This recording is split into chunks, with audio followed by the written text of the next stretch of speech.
Oh, you know what I love? Sports. Love sports. Sports. When It comes to Texas A&M. Where are you getting this information? Let me tell you. Welcome to TexAgs. TexAgs Live. I feel like I should be listening to the theme song from the Jeffersons. You know, we're moving on up. We will develop men, we will graduate players, and we will win championships on the field. It's a blessing to be in this position, and we're just thankful to be here. We're thankful to have the opportunity to go out there and play in front of the 12 man. He is a guy that has gotten better and better and better. He's just got that dog in him. It's been special. The 12th man this past week was unbelievable. And this is a real program. It's not fake. This is a real place. And if you want to be really good at football, this is a really good place to be. You know, if I'm betting on anybody, it's the Aggies.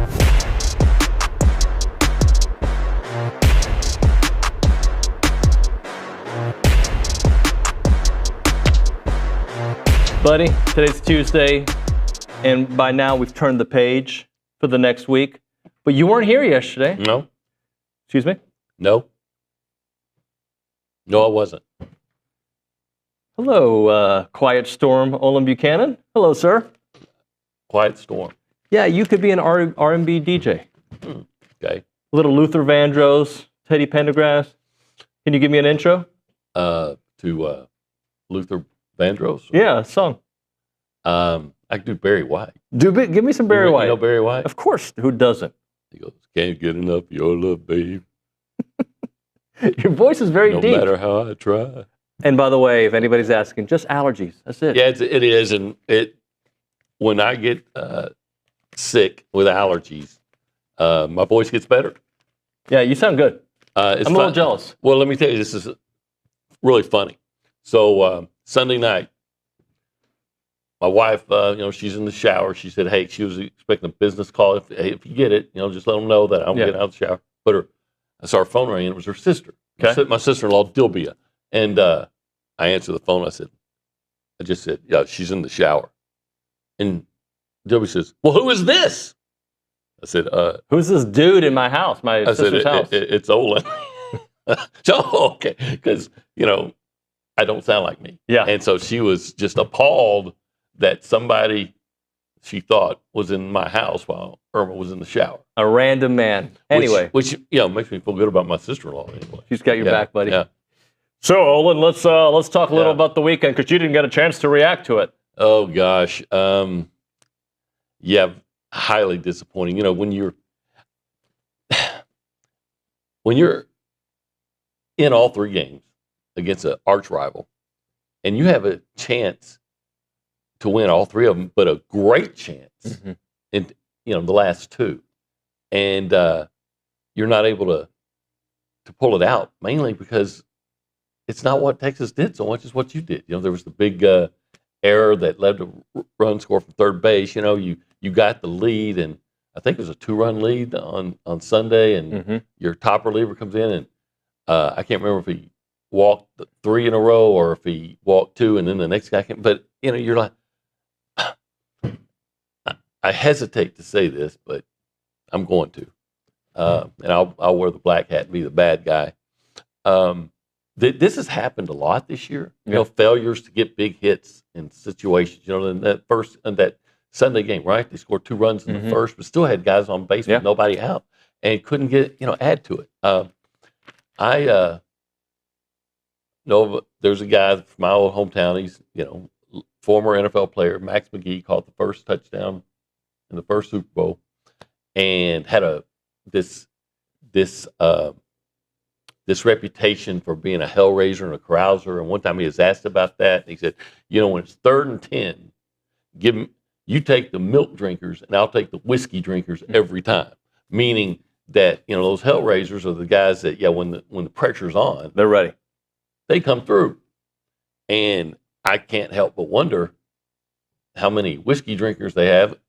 I'm not actually advocating that these guys, there are a lot of them underage, so of course they're not drinking anything. Of course. But the point is that why is it that this team has failed in clutch situations so frequently this year? Now, I know they got hot for a while, and the LSU series is is huge because we find out if, hey, did Texas just have a great week? Was it one of those weeks and you're still that team that you've been since the second game at Tennessee?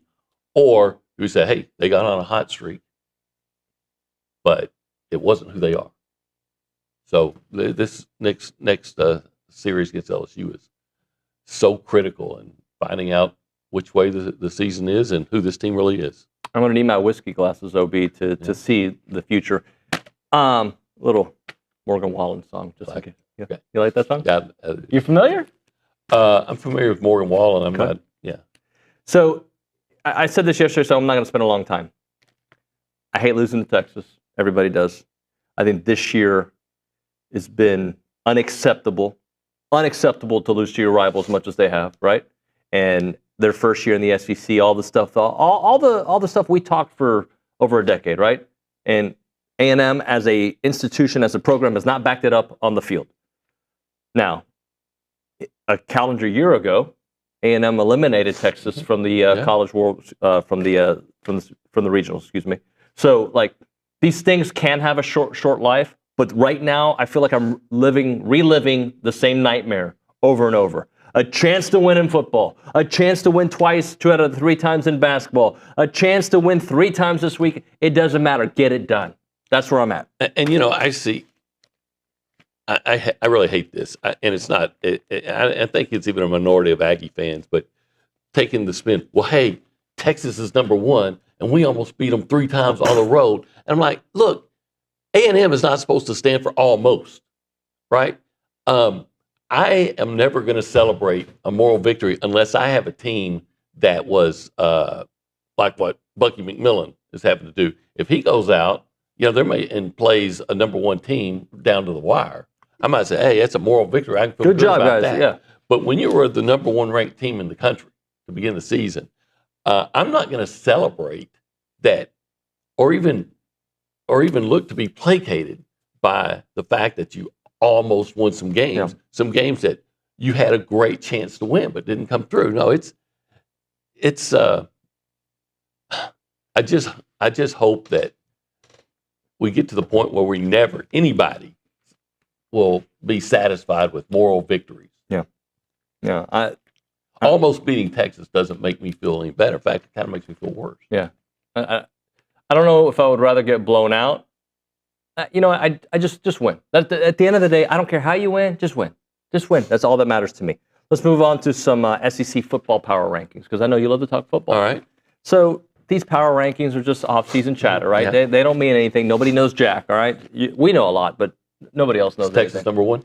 Yeah, they're number 1. Yeah, and Georgia's probably number 2. So I'm glad you brought that up. So we have it here. Sorry. We've got, I don't know why I can't find everything, but I'll give it to you in reverse order. Okay. Mississippi State, 16. Easy. Okay. Kentucky, 15. Okay? They don't think that Zada addition is going to make a difference? No. Okay. Arkansas, 14. All right. We're talking to John Nabors later on in the show, by the way. We'll be breaking down Arkansas. Vandy, 13. All right. Look at this. This might surprise you. Tennessee, 12. Yeah, well, I can see why there's so many questions at quarterback, but and they lost Dylan Sampson, some other good teams, players. That might be a little low, but not too much. Number 11. Number 11. Mizzou. Okay. Okay. I think I'd pick Tennessee over Mizzou. I understand that they like Pribella. Is that how you say his name? The quarterback Pribella? Pribula, whatever. I know that they were really excited about him, but I think I would take Tennessee over them, but whatever. This surprised me. Okay. Number 10. Number 10. South Carolina. Again, so much of South Carolina's success. I mean, Lenore Sellers was excellent, but so much of their success was on that defense. Yeah. When you take away the guys, it's not the same guys. It's kind of like in 2013 when Texas, or I guess it was 2014, Texas A&M goes to South Carolina. I want a stake bet because I had a guy saying, hey, there's no way A&M's going to win this game.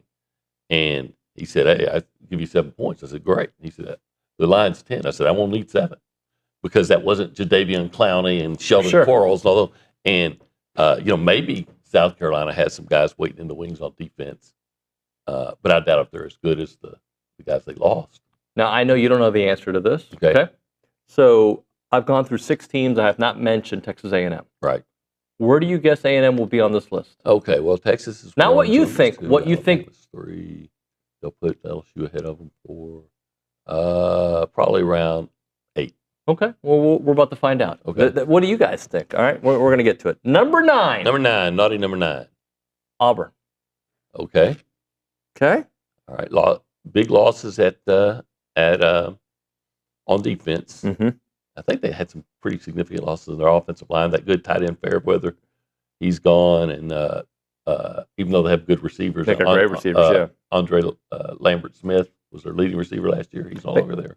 They're well, obviously Cam Coleman. People are super Coleman, upset about him, and Eric Singleton, and they've got a quarterback they believe in Jackson Arnold. Yeah. So, but yeah, that makes sense to me. Number 8 is Texas A&M. No. Okay, so I underrated them. Oklahoma. Okay. Okay, they got Oklahoma there. John Mateer is the real deal. We'll That's what see. they say. We'll see. I've heard a lot of good stuff. Number 7 is Texas A&M. No. Okay, I'm liking this. Florida. Okay, Flo. All right. A lot of losses on defense. I believe Adam Spencer from Saturday Down South wrote this. They're mildly concerned with DJ Lagway's injury. Yeah, I heard that. I think I read something that he's finally throwing again. Mm-hmm. But yeah, that's a legitimate concern. I would also be a little bit concerned about, now they still have Eugene Wilson at receiver, but they lost some really good receivers. Yep. Number 6 is Texas A&M. Alabama. Interesting. Huh. Well, I'm hoping. I wonder if I'm allowed to have Adam Spencer on the show. I'm liking this guy. Usually, we like people who cheerlead. So usually A&M never gets the benefit of the doubt. So this is Alabama. Okay, it's funny. There's so much criticism about. The quarterback from Houston that was playing so well up there the last couple of years. Jalen Milroe? Milroe. He just got drafted by the Seattle. Yeah. Right, second round, right? Was it that early? Second or third round? Yep. Anyway, which I thought was an excellent player. But yeah, I figured everybody said, yeah, but Tyler Simpson's going to be better in the system, and they got that good freshman receiver, Williams and Ryan Williams. Yeah, and they always have this and always have that. Okay. I hope this guy's right. I hope you know what he's talking about. And I just saw a report. I didn't know this during the NFL draft. They were reporting that there were rumors out there that there was going to be a mass exodus from Alabama had Milroe come back for another year, that the receivers were ready. And Ryan Williams was one of the names. Now, Kalen DeBoer has now said that's not true. That's not what I heard, blah, blah, blah. Yeah. But that was a report during the NFL draft. So number 5 is Texas A&M. It's Texas A&M. Well, that's interesting. I don't know if I would put them at number 5. I think that is certainly their potential. And they probably have a lot less questions than some of these other teams.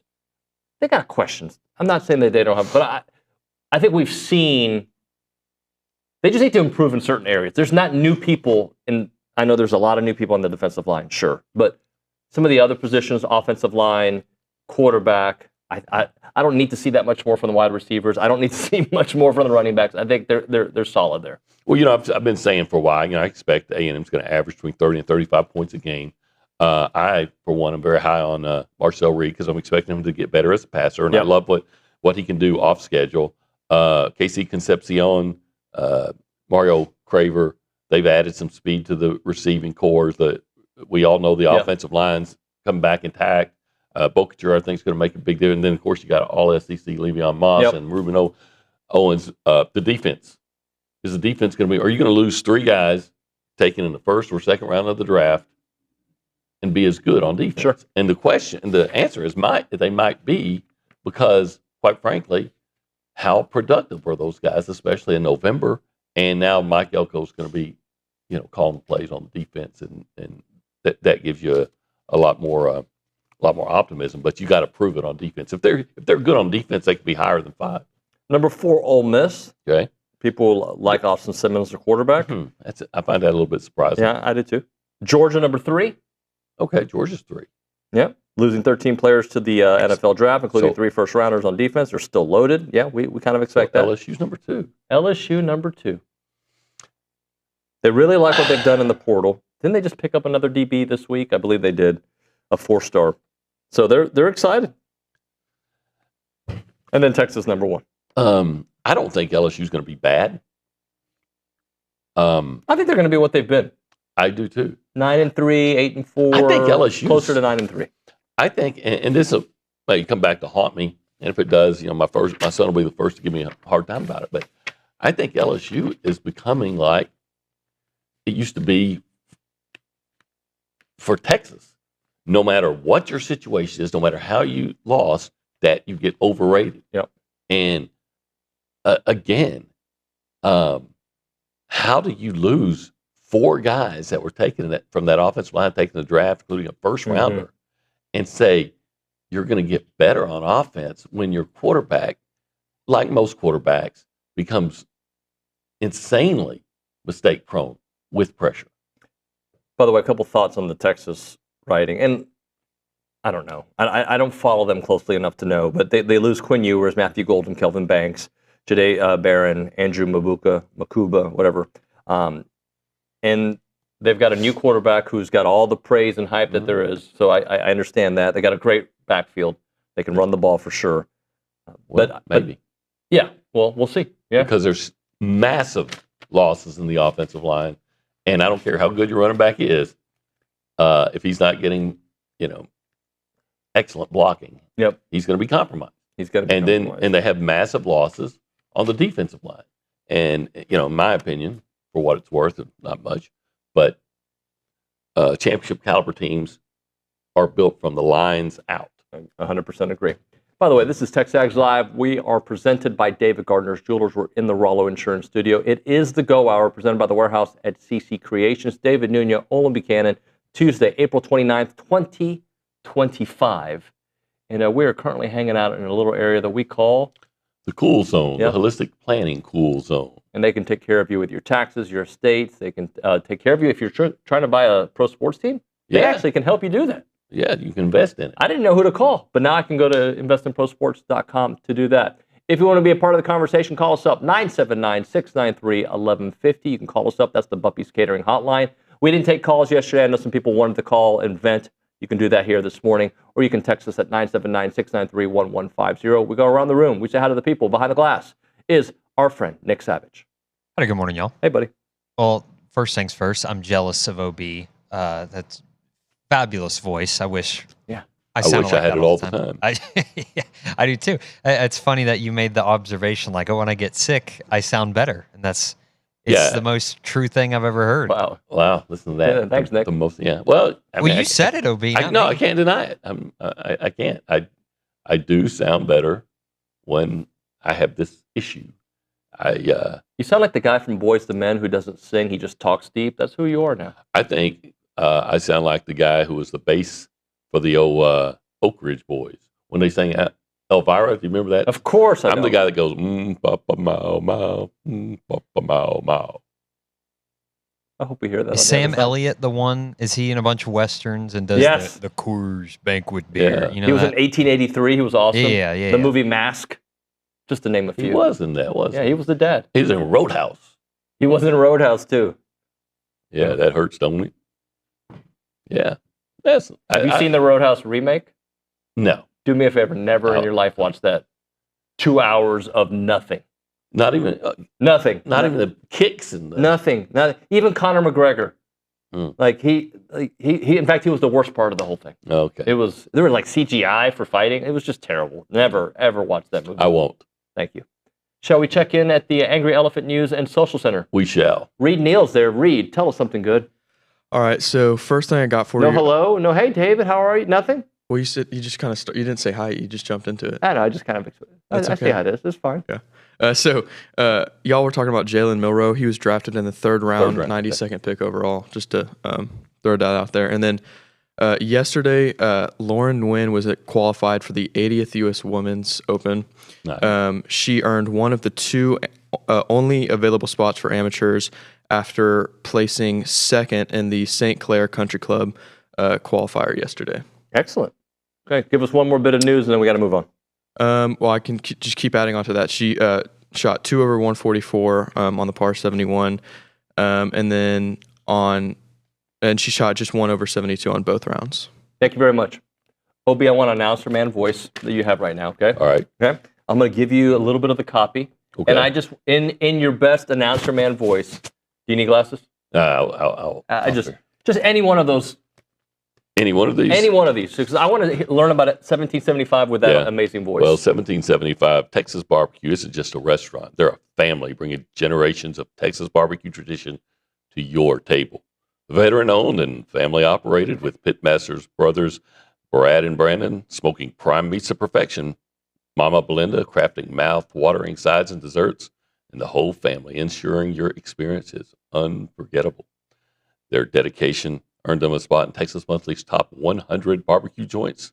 Call them up at 979-492-6241 or visit 1775texasbarbecue.com.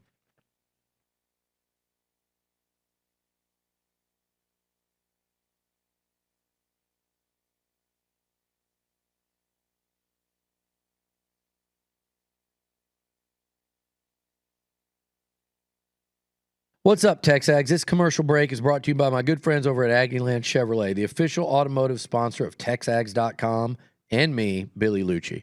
Greg Gunn is the proud owner of Aggieland Chevrolet and invites you to visit the dealership to experience true Aggie hospitality. From their friendly staff to the experienced service team, Aggieland Chevrolet is TexAgs approved. Check out the dealership off of Highway 6 in Bryan or go to AggielandChevrolet.com and tell them Billy Lucci sent you by.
And we're back. TexAgs Live, presented by David Gardner's Jewelers Rollo Insurance Studio.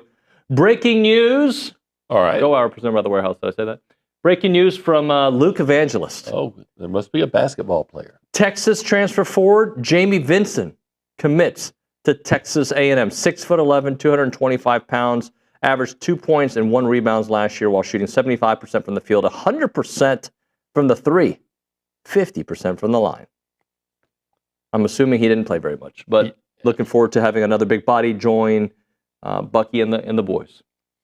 Yeah, I mean, like you said, 6'11", 225. So they already are much taller than they were last year, or maybe ever when Buzz was here. So, we'll see. Like I said, the stats are underwhelming. Didn't play a lot. Yep. Why didn't he play a lot? But, maybe with a change of scenery and all those things, he's going to prove to be the best player he is and hopefully be a very positive contributor. I hope so. Let's do a little performance of the week, shall we? Okay. I know there's not a lot of because this weekend sucked, right? Like it wasn't, but I got some people for you. Okay. How about this? And I'm sure Nick has got a nice little stat for us. Starting pitching for A&M. Starting pitching was excellent. That's another reason to be frustrated. Right? Like we had been waiting for a Prager gem and a Lampkin gem, and they all three pitched very well. We have we had that in a month, 6 weeks? I don't even remember the last time all three pitched very well in the same weekend. Yeah, they gave the Aggies a chance to win all 3 games. Those really. I know we've moved on, but what was really frustrating to me is, especially in the second game, I don't know how many innings ended with a strikeout looking. Oh, you called me on one of them. Yeah, I mean, I think Bronny would even tell you that because I'm not going to act like I'm a baseball expert, and Bronny is. Your strike zone has to expand when you got 2 strikes on you, right? You see it in the major leagues all the time. Hey, I got to, I can't lay off that one. I got to foul it off or something. And some of I'm watching some of them. What did you want? Looked like you had, sometimes it looked like you had guys up there hoping to walk. Yep. Let's also throw in a little men's golf. They didn't get it done, but they finished second in the SEC Men's Golf Championship. All right, dropping a 4-1 decision to Florida, who's the number 8 team in the country. P, as they call him, Pickashawn. I can't say his name. I apologize. I've tried many times. He was awesome in this game, in this match, I should say. But he was the lone winner as the A&M men's team fought. And I'm sure we'll have Brian Corton on the show soon because they'll find out their NCAA tournament fate on Wednesday afternoon. All right. Well, I'm sure they're going to be involved in it. Oh right? yeah. Just don't know. Yeah, we just don't know where. Yeah. No. They're six. They're great. They're really good. They're in second, right? Yeah, for the SEC. Let's go back to the Angry Elephant News and Social Center. I know Reed's got some track and field and maybe some other tidbits for us. Yes. So first of all, we have 2 athletes nominated for the SEC H. Boyd McWhorter Academic Student Athlete Scholarship. It's a scholarship for postgraduates, and our 2 athletes nominated were Sam Hankins from track and field, and then Chloe Stepanek of the swimming and diving team. I believe Sam is a javelin thrower, and then Chloe primarily swims freestyle. Awesome. Congrats to both. And? Oh, sorry. Also, Lauren Nguyen, who I just mentioned, going to the 80th U.S. Open. And then I believe, was that it? Or you can read us a text message if you don't mind. Well, there's lots of text messages about OB. They're mad at me for saying that there are too many milk drinkers. No. I think people they like your voice. Oh. Olin sounds like he should be DJing a nightclub. Yeah, there's no doubt. And the particular type of nightclub as well. Yeah. And then there's all I can only imagine. I didn't say what kind. You guys' brains. I mean, it could be like, a roller rink. Yeah. I can see you being the roller rink voice. Okay. All right, guys, go on another loop. Ladies' choice. What else? And then there's a text message about baseball. They say they're agreeing with you. They say no moral victories.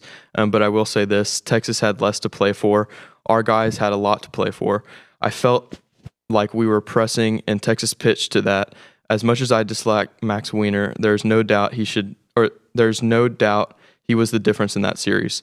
Schloss needs to pray that he wants to be a college pitching coach forever.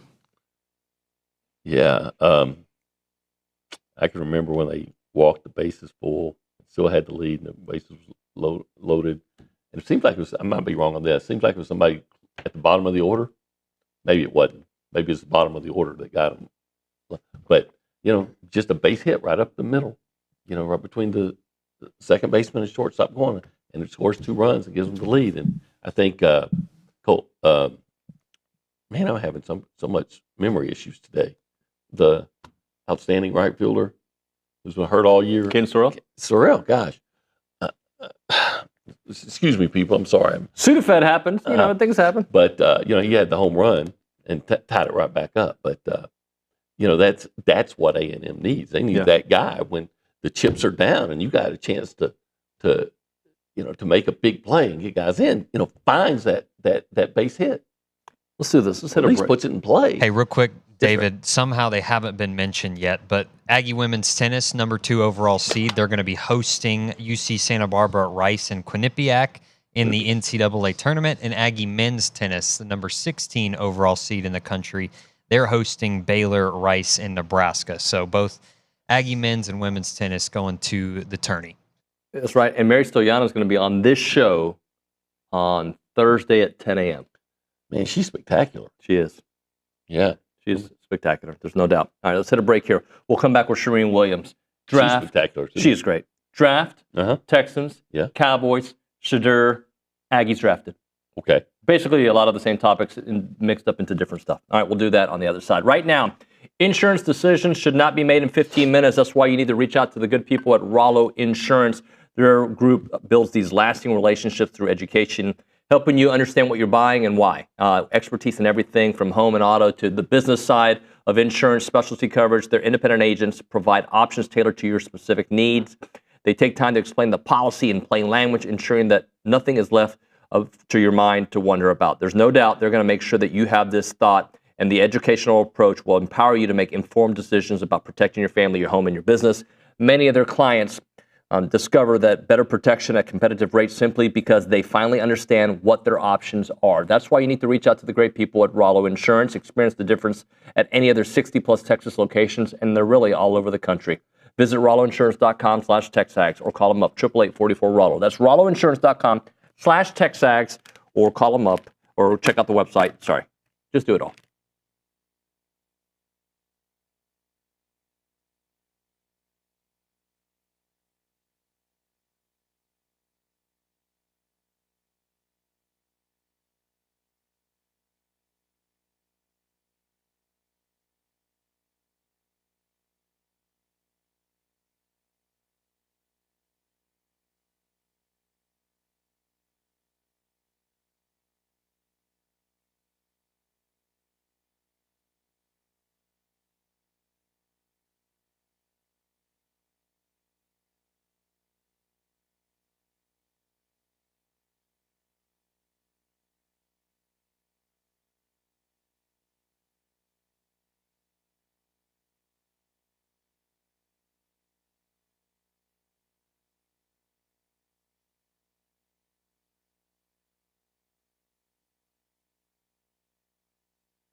And we are back here on TexAgs Live. We're presented by David Gardner's Jewelers Rollo Insurance Studio. The Go Hour presented by the Warehouse at CC Creations. David Nuño, Olin Buchanan. We go to the Buppy's Catering Hotline, and we are joined by Charean Williams of Pro Football Talk, our good friend, the Aggie Hall of Famer. Charean, good morning.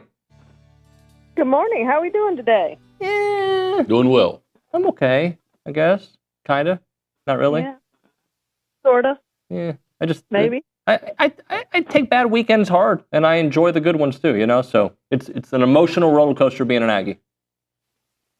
That it is. There's no question about that. So hopefully our teams get it going again. I saw softball fall in the rankings as they should have after a miserable weekend, and baseball didn't have a good weekend. I thought they played pretty well. When you play those kinds of games, the one-run games, it comes down to the little things. And you can't have a pass ball. You can't throw the ball away to third base on a steal attempt that really wasn't supposed to be a steal attempt, and then not get the ball back to home in time, and all those little things, errors and not getting a bunt down and a sack bunt, and all those little things just add up in one-run games, low-scoring games. Pitching was fabulous. Great job by those guys all weekend long, especially the starting pitchers. They gave the Aggies a chance, and it's unfortunate the bats couldn't come to life and left too many runners on base. I don't know what the final number was, but it was a lot. It was 0 for 8, I know, one day with runners in scoring position. So you just can't do all those things and beat the number one team in the country. But you know what? I would almost guarantee you that if A&M gets in, and we know they still have work to do, but if they get in, I can almost guarantee you that the NCAA will send them back to Austin for the regional. So they could get another chance to play this team. I don't know. Can they do that? I don't know if they'll send them there. I can see it. Super regional pairing. Yeah, because of, and they're supposed, I don't know. And there's supposed to be some kind of thing if you're in the same conference. I don't know. I believe that's the case. But if the SEC gets a bunch of teams in there, I don't know how many options. Yeah, they may not be able to avoid it. You're not going to be able to avoid that. You're not going to be able to. So, I could definitely see A&M, whether it's that or the super regional, I can see A&M matched up with them. There's no question about that. They may get, and my point is, they may get another opportunity to play them again. Yeah, if they get in, like you said. So, how big is the LSU series this week? Tournament 2. I'm sorry. And maybe it would have been different and it had been Olsen Field, which I truly believe those games should have been at Olsen Field. The first matchup, first series, I get they played in the regional in College Station last year. I get all that. I understand what they were thinking, but come on. A&M is the established team in the SEC. Those games should have been in College Station, first series. Yeah, but, you got a 2-run lead. Don't walk the bases full. Yeah. Yeah. Oh, agreed. Yeah. That's what I'm saying. It's all those little things. It's all those little things. They add up, and that's why they lost by 1 run in 3 consecutive games, because they couldn't do the little things right, and those little things made a big difference. Charean, let's talk about the local teams in the draft and how they did. I'm sure OB will ask you about Dallas. I'll ask you about the Texans. How did the Texans do overall, in your opinion, and especially understanding what their needs were entering this draft? How do you think they filled those, especially on the offensive line?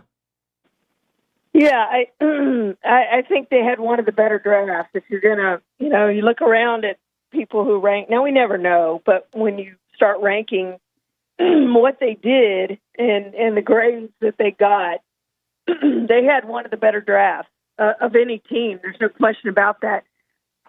Not only did they fill needs, but they got really good players to fill those needs. They didn't reach for players, in other words, just to fill needs. Those players fell to them. I like what they did at the receiver position, like what they did in the offensive line. I think they're a better team today than what they were a week ago. So I think they had just a really, really good draft. Well, what they do at the receiver position that you like? They got the two Iowa State kids. I thought were good value picks where they picked them, and they needed help there. They needed depth there, and I think both of those guys will help them. Okay. Again, you never know how these things are going to turn out, but based on where they got them and what those guys can do and where they're going to play them, it's not like they're asking them to step in and be their number one receiver. But for depth purposes, I think they made 2 good picks at the receiver position. Okay. All right. So the Cowboys, just starting off with Tyler Booker. How surprised were you that that's where they went when you look at all the other issues they have?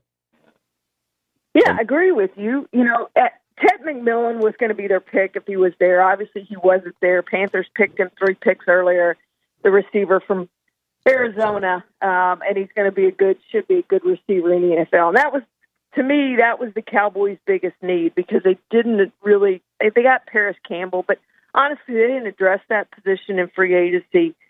And I just thought they needed the most to help there. And they didn't get one the entire draft. So if you're going to knock them for something, definitely knock them for that. Now, I think Booker's a good player. My problem is drafting a guard at 12. And based on film, he looks like a great player. Based on if you just looked at his combine results, his test results, nobody with those test results has ever succeeded in the NFL, has never made All-Pro, has never done anything at that position with the metrics that he put out there in pre-draft testing. So I think that's a little bit of concern, but to draft a guard at 12, I think is a little high. Zach Martin was a 16 pick. We know where the Cowboys could have taken Johnny Manziel, of course. And he ended up being a future Hall of Famer who retired this year, who had a great career, but I still think it was just a little bit high for a guard. So I was surprised, especially with Matthew Golden still on the board. And if Matthew Golden becomes what everybody thinks he might become, then, the Cowboys missed on one there. They had a chance to get a receiver and shore up that position. And they go into now the second wave of free agency, still seeking that wide receiver to play opposite CeeDee Lamb. And I tell you right now, if they go into the season with this as a receiving core, they will not score many points. You can't have one receiver because if you have one receiver, teams can take that player out. CeeDee Lamb will not see the ball this year if they go in with this current receiver group that they have. Now, I don't think they will, and they have interest in Amari Cooper and some other, and George Pickens could be an option in a trade with Pittsburgh, but they've got to do something because this cannot be the receiver core. So I think that was the most disappointing thing with their draft is they came out of this draft without a receiver. And they'll say, well, we would have had to reach for a receiver. That's all well and good, but you didn't come out of it. You could have traded up to get one of them at any point in any round, and you didn't do that. So they came out of it without a receiver, and I think that was the biggest miss for them. Charean, what do you make of this whole prank call thing on Shedeur Sanders and the Buffalo defensive coordinator? I'll just say this. I mean, I used a prank call at that age probably, which is a little embarrassing. I think he's a college-age kid who did it. 21? Yeah, I think I probably did. Probably once or twice. I probably did last week, actually, now I think about it. That being said, what I'm curious about is how did he have access to that iPad and turn it on and know where to look? That's the part that but just give me your thoughts on the whole situation. Well, first of all, this is sort of a joke. The NFL is going to be livid that the Falcons and everyone else is referred to as an iPad since Microsoft Surface sends them massive amounts of does this for free in a sponsorship deal. But anyway, it was a Surface. But yeah, he apparently, conspiracy theorists have already started. How does the defensive coordinator of the Atlanta Falcons just happen to have his Microsoft Surface sitting there open to the page where Shedeur Sanders' number is? And it is. It's you go, how does this happen? And where's the protocol to this thing and all of that? How did he get into it? And I'm sure they're looking into that. And in my mind, there's got to be some sort of penalty for Ulbrich and for the Falcons to pay in this. There just has to be a lesson that this can't happen. Regardless of whether you knew about it or not, you should have secured your Surface so that your kid couldn't get into it and get these phone numbers out of there. And there were multiple calls like this. There wasn't the only one. You saw Isaiah Bond, who obviously didn't get drafted from the University of Texas. He's got some legal issues now that he's dealing with. Somebody called him, an Alabama fan, called him and said they were going to draft him. Same deal as a prank call for Isaiah Bond. So, these things, you have to, when you find out how they happen, and we know how this one happened now, I just think there has to be a price to be paid, probably a fine or a 1-game suspension or something for Albrook, and then some type of penalty for the Falcons, whether it be the loss of a draft pick or a fine. I don't know how much a fine does. I would probably take away a late round pick from them and call it a day and tell teams that you just can't let this happen. And yeah, they need to investigate all of them and see how all of them happened. But for Shedeur, it was pretty easy because they were filming it on Twitch, so you got that end of it, and the kids stupidly filmed it and put it out there on social media. How they thought nobody was going to find that, I have no idea. And then he had bought a cell phone just for the draft, so it was a brand new cell phone. No one knew the number. It was only for the teams to have. That's it. So he had 2 cell phones sitting there. So you knew it had to be somebody who had the number, which made it had to be somebody in the NFL. So it made it pretty easy to figure out who that one was. Charean, we appreciate it. Have a great week. Thank you, guys. Thank you. Obi, I think you got some thoughts about that. No, I just would have reminded him that I don't care if you're 21, I'm your dad, and I'm about to find a way to punish you. Oh, yeah, no doubt. Take you out of the will. We'll talk about a little bit of that. We'll have a short segment on the other side. Right now, a moment for Caldwell Country Chevrolet, Highway 21 in Caldwell, online, caldwellcountrychevrolet.com. There's car buying, and then there's the Caldwell Country difference. They have a very strong, committed sales staff, decades of experience with one goal, to complete customer satisfaction. Doesn't matter where you're coming from. They're going to take amazing, great care of you. If you want a Silverado, if you want a truck, whatever you're looking for, let them be the ones to take care of you. They don't just make sales. They build relationships, and that's why they offer this complimentary pickup and delivery for all of their service customers, because they know that your time is very valuable. Caldwell Country promise is simple. They're going to treat every customer like family, and family deserves the best, including that free oil change for life, as long as you own that vehicle from Caldwell Country Chevrolet. Remember, it's about a 15-minute drive, the edge of Bryan, to the beginnings of Caldwell. A short conversation away, but you will see the difference when you step on the lot and do business with the great people at Caldwell Country Chevrolet. Highway 21 in Caldwell. Online, caldwellcountrychevrolet.com.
Troubadour Festival returns to Aggie Park Saturday, May 17th for the ultimate Texas barbecue and country music experience, where you can sample smoked meats from 30 of the best barbecue joints in Texas. A great lineup of music as well. Shane Smith and the Saints, Randy Rogers and Wade Bowen on their Hold My Beer and Watch This tour, 49 Winchester, Josh Malloy, Hudson Westbrook, and much more.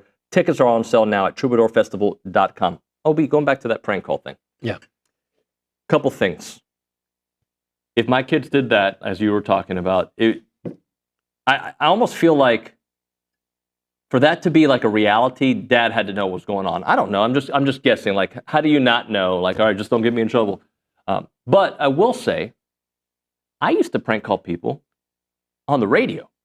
Like my show, which is not, I'm not condoning this. My show with Raheel, we would call other shows and record ourselves messing with their show. Very juvenile. I wish you and I would do it. Well, that's a bit, and it's funny. It's not funny in that situation because these guys are trying to. I'll tell you what. Back in, I think it was like '94. I'm covering the Southwest Conference track and field meet on draft day, and they didn't have the draft on TV the way that. Yeah. And I needed to find out about Rodney Thomas.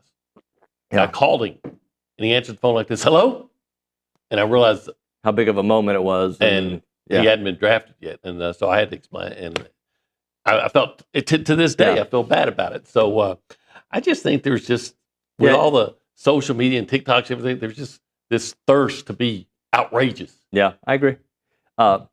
Another story that I'm not proud of. There was this guy who used to kind of steal our content and steal our breaking news. And I remember being in the Rockets war room or in the press room, and I took a fake phone call from Daryl Morey. Hello, you guys made the trade. You traded for who? And I said it out loud. And I walked out. That guy posted it on Twitter. It was fake. Maybe TexAgs should do something like that on occasion. I wonder who that's aimed at. TexAgs Live. Thank you, OB. Josh Pate next.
And we're back. TexAgs Live, presented by David Gardner's Jewelers, Rollo Insurance Studio. Hour number 2 of the program. Time for our weekly conversation with Josh Pate, brought to you by Academy Sports and Outdoors. The new home for Jordan. Gear up and take flight on the court, off the court, and above the court. Making sure you buy your Jordans, your J's at Academy Sports and .com. Let's go straight to the Buppy's Catering hotline. It's Josh Pate. Josh, good morning, buddy. It looks like, I'm far away from the view. Is that Oklahoma? Is that Ohio State? There you go. I mean, the choices were limited, as it were. So yeah, you got it. How are you doing, buddy? I'm good. I'm flossing actually in the middle of our interview. So just ignore all that. These things are great, David. Everybody else had already discovered them, but this is pretty new for me. I don't want to say discovered, but I started using a water pick after Christmas. I like it. Oof. I like it. It's quality. I mean, I imagine I would like a water pick like I imagine I would like a private jet. It just seems a little out of my reach right now. I get it. And by the way, what time do you usually wake up? Because I got a text from you super early this morning. You were up at 5 a.m. And I don't want you to pretend like that's normal. I want you to pretend like you always hear from me at 5 a.m. It was pretty early morning this morning. Had to front load the day because we got travel on the back end. I get it, man. Hey, I wanted to ask you, look, I'm one of those who am I to tell a kid or a man what to do with their life, right? If Quinn Ewers wants to go in the NFL draft and he wants to do it, if David Nuño wants to leave a TV station and join a .com, if Josh Pate wants to branch out and do his own thing, I think we all should do what makes us happy and not worry about what the outside noise is.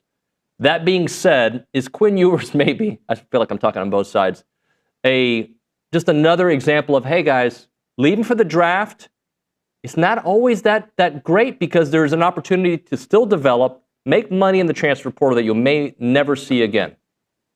Yeah, it always depends on your priority structure. I guess with any decision in life. I mean, I've watched people do something I think is completely foolish, and then you learn the story behind it, and you say, well, now given that information, maybe it doesn't sound so crazy. I thought the same thing with him. I kind of thought that in isolation, too. I didn't really hear what a lot of other people's takes were on him until 24, 36 hours later. So I didn't really know that had become that big a deal. And then I heard it, and I thought, all right, well, I mean, if the guy doesn't have two dimes to rub together and his entire family's depending on him, and he also doesn't have the clearly stated dream to go play pro ball after this year, then maybe he did make a dumb decision. But none of those things are true. He's well off financially. His family always has been. It was very, very well known internally that this was going to be it for him this year in college. He's just ready to start the clock on an NFL career. And I think he looks at it, David, aside from all those things, he looks at it and says, I'm going to bet on myself. Clearly, that means I believe in myself, right? So, yeah, I'm going to earn a little bit less on the front end of this rookie deal than I would have. But if I'm right about myself, my second deal is going to be monstrous anyway. Let's say all that doesn't happen, though. Let's say he bets on himself and he's wrong.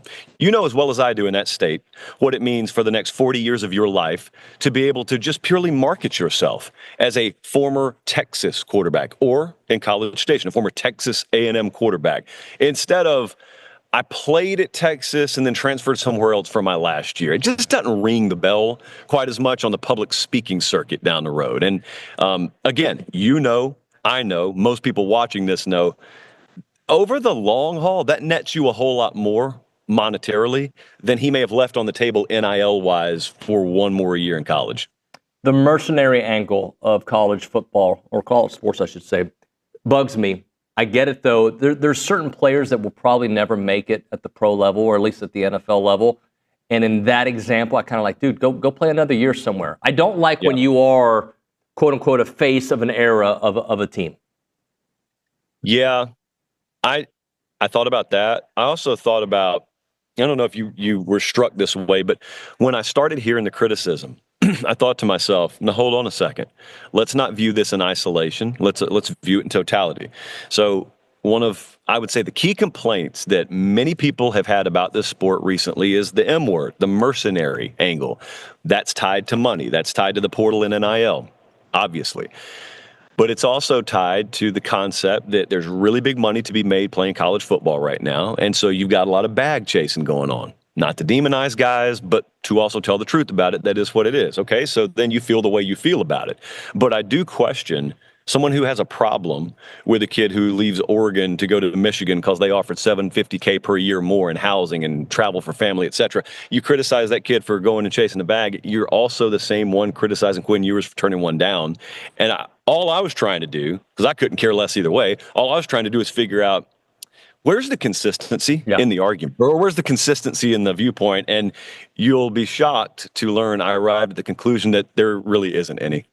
Well, and as a parent, like I think to myself, well, I want my kid happy. If he has an opportunity to play sports at a high level and he's sitting behind a guy that he's never going to pass to play, or there's another school that maybe that system values his skill set a little bit more. I like the idea of the movement, but as a college football not historian, purist, I don't know. I don't like it for the viewing experience outside of the parent experience, if that makes any sense.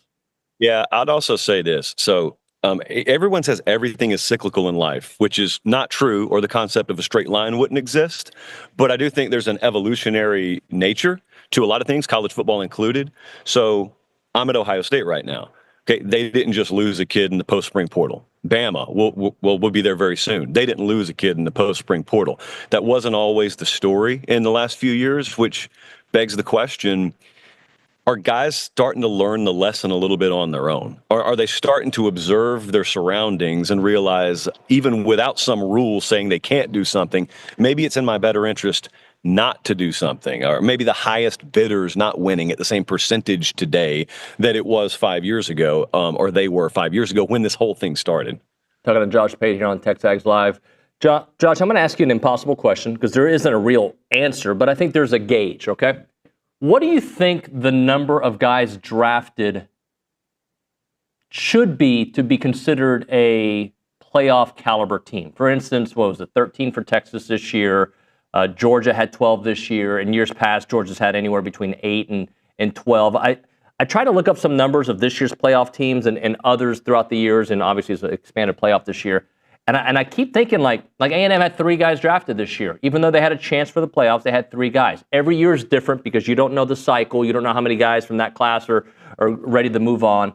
But I'm thinking, minimum 7, 8 to really have a chance to be a college football playoff contender. I think even the year TCU went, they had like 9 or 10, something like that. Yeah, Washington had a bunch of them. So it's kind of semantics. I know what you mean when you ask that.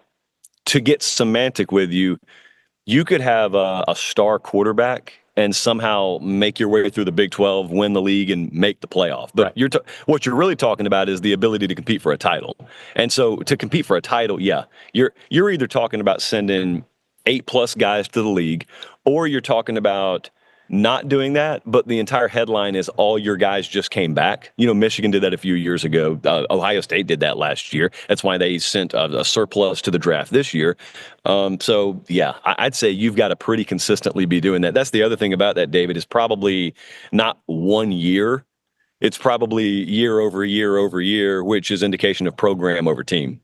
Which then brings the next question up. You look at a team like Texas, you look at a team like Ohio State, like all these contending teams this year that lost a lot of dudes, right?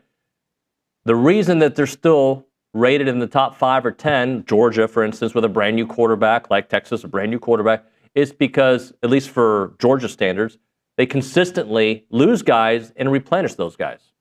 Yeah, it's pretty crazy to watch. We're looking at a situation right now where, so the teams you just mentioned, you know, your odds-on favorites right now, if you will, your Oregon, Ohio State, Texas, Georgia, none of them return a quarterback. None of them are above 50% returning production. And yet, seemingly blindly to the casual observer, they're just expected to win. Well, that is true, and it is seeming, but it's not blind. It's just understanding there's track record. We watched this with Saban in his years at Alabama. How many times did we see not only they'd lose a huge chunk of their returning production, they'd also lose their coaching staff. So they'd have new quarterback, 30% returning production, a couple new coordinators, 3 new position coaches, and yet there they are. And you just learned you can set your watch by a few things in this sport. Now, you fast forward to the modern day, certainly you're still applying that logic to whoever the perennial playoff, programs are. But do you start to evolve that thinking does history, or the future, I guess, does it start to teach us some lessons about how much more vulnerable even the best programs are today because of what mechanisms like the portal may have done to the second and third layer of depth that you used to just be able to stockpile? I know you're not a huge NFL draft guy. Obviously, you watched them develop to become pros, but did you have any thoughts on the whole Shedeur Sanders slip in this draft? Yeah, it was pretty straightforward to me. I don't know that it's really radical. That's why you probably won't get a lot of clicks off this. I just think the league viewed him as a backup caliber quarterback. And as anyone who watches the draft knows, if you're drafting backup, you're drafting that late. And you're also really relying on them to be kind of a church mouse, to come in and then disappear for a couple of years and be a good locker room presence and be a sponge and absorb. And the last thing that you're willing to accept drafting a backup quarterback is baggage or drama. And whether that's real or perceived, well, whether it's real or not, it was perceived to be attached to Shedeur Sanders. So I know there are 32 teams in the league, but I was talking to some front office guys, including one that was at an organization that many thought would take Shedeur, and they didn't even have him on their board.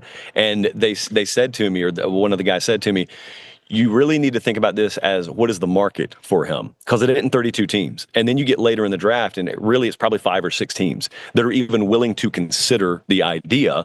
And they only come around so many times in any given round of the draft. So it was a spectacle to watch. Now, my personal feel, I'm not calling myself some grand talent evaluator, but I think if given time, he just falls off the radar for a little while, he could emerge as a good player in that league. I'm almost in a twisted way glad he's not going to be counted on to be the face of a franchise in 2025.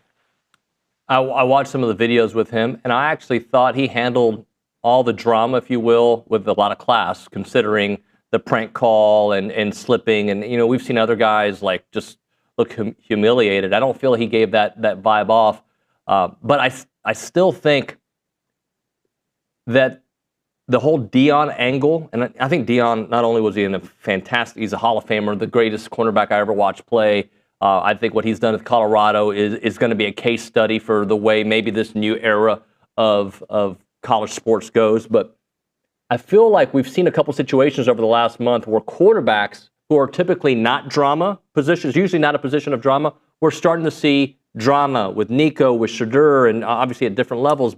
And I'm curious, is that a product of the NIL, of social media? I wonder why, because maybe I'm wrong. I mean, how often do we have drama with quarterbacks, especially around the draft? I know we had it with Johnny a little bit.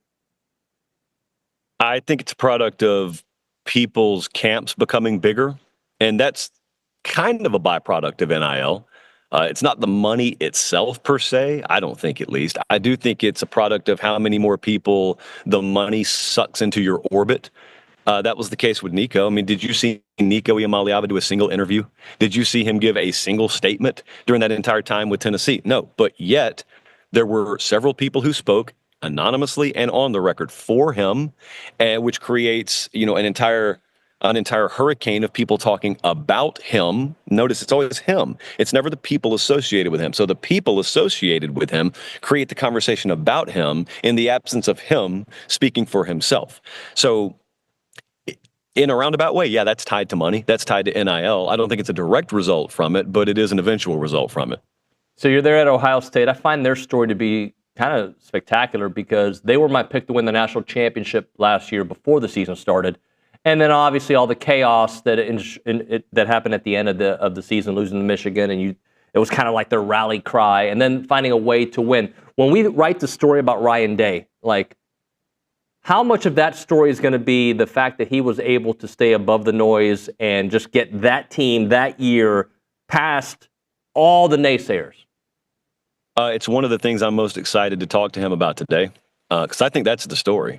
The further you get away from 2024, all someone in Clearwater, Florida, or Spokane, Washington will remember is Ohio State had a really good team. They won the title. Ryan Day finally won a national title. That's what they'll remember. They don't remember what the next 72 hours after the Michigan loss was like, but he does because he lived it.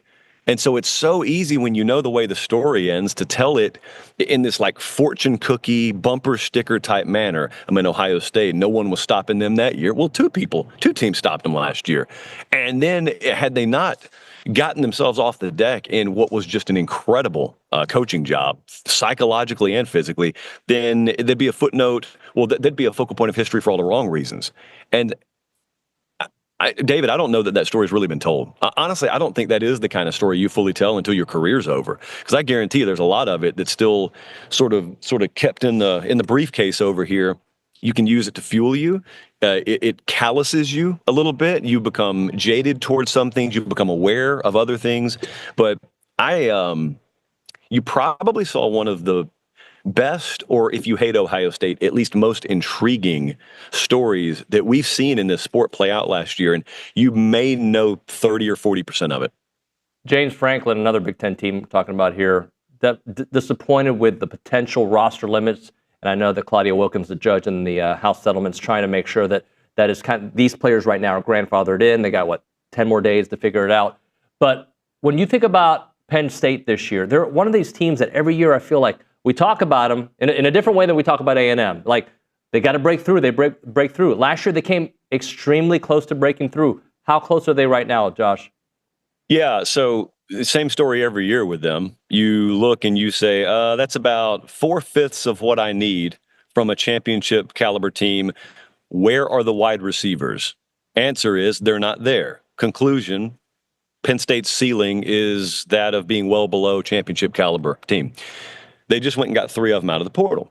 All right, so they could go 0 for 3, they could go 1 for 3. If they go 3 for 3, then it's really that simple. You got bounces that go your way. You're fortuitous on the injury front. You execute the way that you've already known you can execute. But we've seen that before with other teams, that they go to the portal, they get a piece, and it's worth a headline when they get him. But then 8 months later, you're in early fourth quarter of a playoff game, national title game, and he's already got 130 receiving yards and 9 catches, and you're saying, wow, what if they didn't go get him this year? So you play Ohio State this year, or maybe you're playing Oregon at home in week 5, maybe you're in the Big Ten championship game. It comes down to like half a dozen plays. And really for Penn State, it comes down to whether they respect your ability to throw the ball on key downs. They haven't. In this league, they haven't had to respect that. Maybe they do now. If the answer is yes to that, that's the difference. I'm glad you brought that up, because I look at A&M, and then while I think wide receiver was a problem last year, it wasn't the reason. Well, maybe it was a significant reason, but it wasn't the reason that I think they lost all those games in November and then the bowl game to USC. But they added a couple of wide receivers in the portal that I think could change the way we look at Marcel Reed. If Mario Craver lives up to what I think he can be, and I don't know how much you saw of him last year at Mississippi State, and obviously Casey Concepcion, another player that I think. So if those weapons turn out to be what you're talking about for Penn State, they got 2. They thought they had 3, and ended up being 2. What could that do for Marcel in this offense? I think it's sort of the same theme we just told with Penn State. It's, any year, if you play the kind of schedule Texas A&M is going to play, also Penn State, but really A&M, you can bank on close games. You can bank on one-possession games. Therefore, just like I said with Penn State, you can bank on 4 to 6 plays in the span of that close game against whoever it's against being the difference. Okay, so it's not, David, it's not just, do you have a receiver that can make a play in this moment? It's collectively, it's over the span of 83 plays in an afternoon. Do they consistently have to respect it? Because if they do, it may be that it opens a hole for a tailback to go 70 yards to the house. But offensively, it changes the game when that guy you're playing against has to respect that you could do this. That's balance. Like, that's offensive balance. Offensive balance is not looking at the stat sheet saying, we ran it 40 times, we passed it 40 times, we're balanced. Balance is that safety cannot creep another step and a half down into the box because he knows you're willing to throw it to this guy in the slot. That's balance. And so you either have it or you don't based on your personnel. Josh, last thing for you. I don't know if you saw it, but Billy and I went shopping for Jordans last week at Academy Sports and Outdoors, and I see a future next time you visit College Station that the 3 of us go find some J's when you're in town. If I did that, I would also take a picture of the receipt and I would tweet #Academy X Jordan, And I would tag Pate State, I would tag me, and I would tag Academy because, David, I'm told that you may get some gift cards out of that deal. I can confirm that. It's not even a rumor. I can confirm that. And by the way, congrats on your new merchandise. Sincerely, congrats on that. Thank you very much. The Lucas, and I'm a big Luca fan. I don't know how much NBA you watch. I know you are. I know you are. Luca, also a really good song by Suzanne Vega in the 80s. Spelled differently, but same pronunciation. Josh, safe travels, buddy. Talk to you soon. Appreciate it, brother. Later, man. Josh Pate on the Puppies Catering Hotline. We'll hit a break here. We got to make that video happen. We got to get some Josh to get some Lucas and for Billy and I, because, we like stuff from Academy and Jordan's. All right, we'll hit a break here. Right now, if your car was hit by that recent hailstorm, don't trust an out-of-town pop-up tent with your car. You got to trust people that are local, right? And I think that goes for everything, like especially in a community like Bryan College Station, the Brazos Valley. You want to go with local because these guys are going to see everywhere, and doing business with people that you can see is the way to go. Classic Collision and Restoration specializes in paintless dent repair for that hail damage. These out-of-town pop-up tents who keep calling my phone, by the way, they're going to be gone. Most of them are gone. Most of them are just at a call center somewhere else.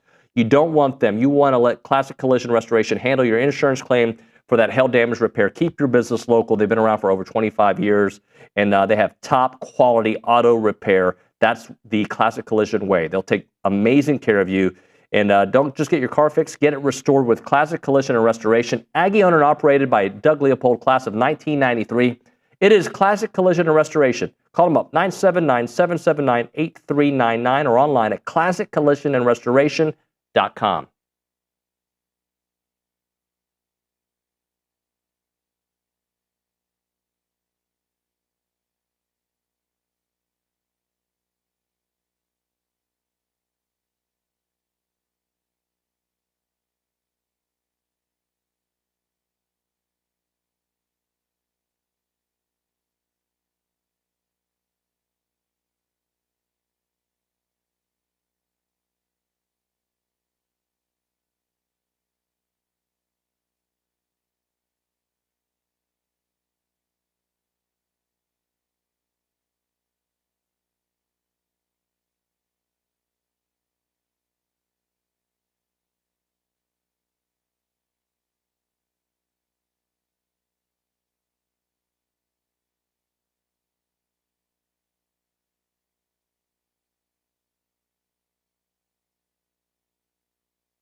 TexAgs Live, presented by David Gardner's Jewelers, Rollo Insurance Studio. We go back to the Angry Elephant News and Social Center.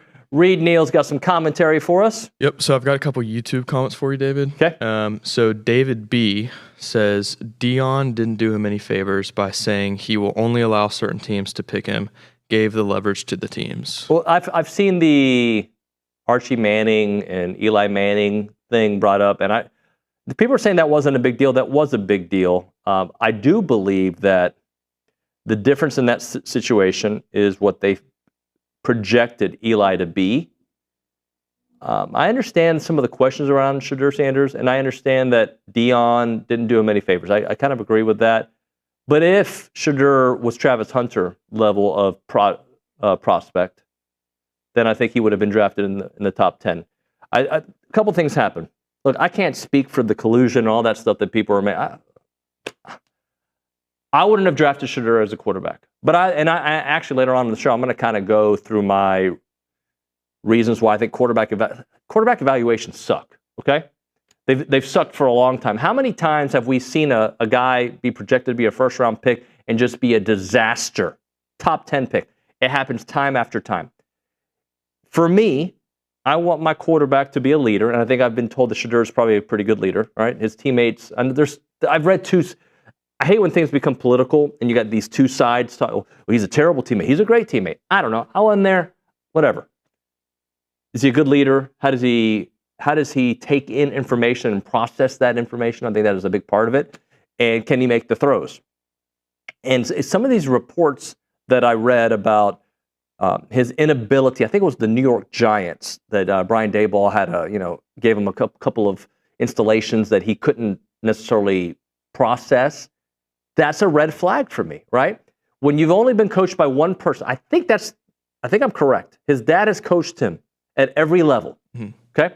So he's never had to go somewhere and learn a different system. The system to me, when your dad's the head coach, no matter how great you are, is tailored to what you can do well. This guy was a 500 career Colorado quarterback, right? I think they went 12-12 his 2 years there. I could be wrong with the exact numbers, but ballpark there. I think he might, a third or fourth round. I know he ended up going in the fifth, but third or fourth round to me, if other than what mock draft experts were telling me that he was going to be, and how often are mock draft experts correct? They're not. The mock draft is a fake draft. It's exactly what it is. It's fake. It starts a year before anybody's talked to any GMs. And the dude in his basement with the website that gets these right 87% of the time can only do that based on other people's mock drafts. If he's not talking to GMs, right? Now, that doesn't mean that he can't look at film and break it down. So we hear these things, and you hear Mel Kiper, and with Jake Crain here in a few minutes. Actually, I'm going to play that clip because Mel Kiper is famous for these getting tirades that he's had over the years from, the Ryan Leaf and Eli Manning, the one we just talked about, to what happened this past weekend. But look, Sanders, he has a chance to change the narrative. Go to Cleveland where there's like 72 quarterbacks, but nobody's any good. He's got to they're not going to play Deshaun Watson again, right? I can't imagine that scenario. So, yeah, he's got to beat out Dylan Gabriel and Joe Flacco. Mm-hmm. You got a golden opportunity. Maybe not the financial commitment that you expected. Go do it here. You've got the chance. Now you turn the page. What else do you have for us? I know you had one more. So we also have a comment about Bucky Ball. Hobart Tucker says, I am loving Bucky's plan to build his club. Recruit and fill the roster with all the backup players first and then close hard with signing the starters. Seems like a fresh approach. I don't know if that's the actual plan. I think they're trying to get the best quality they can get right now. I mean, they've gotten some starters, by the way. Like, if you look at that roster, they got some dudes that can score the bucket, right? Like, they can score. Corey Lane might end up being a star player. Duke Miles, star player. Mbako has already been a solid player. Might be the best of that group. They've got some scorers. I want to see them add some more bigs, and I know they just added the big earlier today. I want to see them get a little bit bigger, but they're starting to get big, right? That roster now is what, 9 players? I think yesterday we said it was 8. Is that right, Kaylee? I think we said it was 8. And then plus today. Yeah, so there should be 9. So they're getting much closer.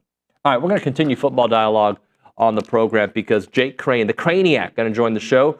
We're going to talk to him from Crain and Company about, we'll talk about the Mel Kiper tirade. We'll talk to him about the draft and some other football things. I want to ask him about A&M, ask him about Auburn, and maybe some of the other opponents A&M is going to face. Right now, your car wash tradition with the friendliest staff and the personal touch is Aggieland Express Car Wash. They are Aggieland's first green car wash. They recycle 100% of their water. They've got 2 great locations, the one on William D. Fitch behind Shipley's in South College Station, and the newest location, 2528 Texas Avenue South in College Station across from the Planet Fitness. They offer all the wash options you want, but the Texas Avenue location offers the full service wash. They've got 4 different versions of that full service wash. And we're going to give one of those away, a $40 value to the first caller at 979-693-1150. That is 979-693-1150. The first caller will get a $40 value to the Texas Avenue location. It is Aggieland Express Car Wash on Texas Avenue.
All right, we're back on TexAgs Live. We're presented by David Gardner's Jewelers, Rollo Insurance Studio. I don't know if we've had Jake Crain on the show since we moved to the new studio. Let's go straight to the Buppy's Catering Hotline. We're joined by Jake Crain, host of the national show Crain and Company, and you can find his work at Real Daily Wire. Jake, what's up, buddy?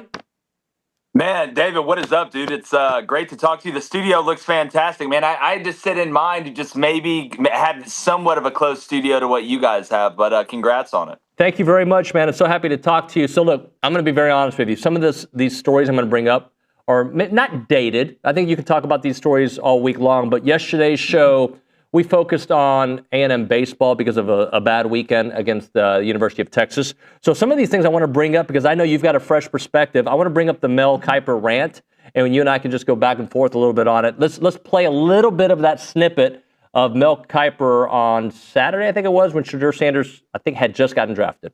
Boomer Esiason was not happy when he was a second-round pick. Tom Brady was not happy. They dropped. How'd they turn out?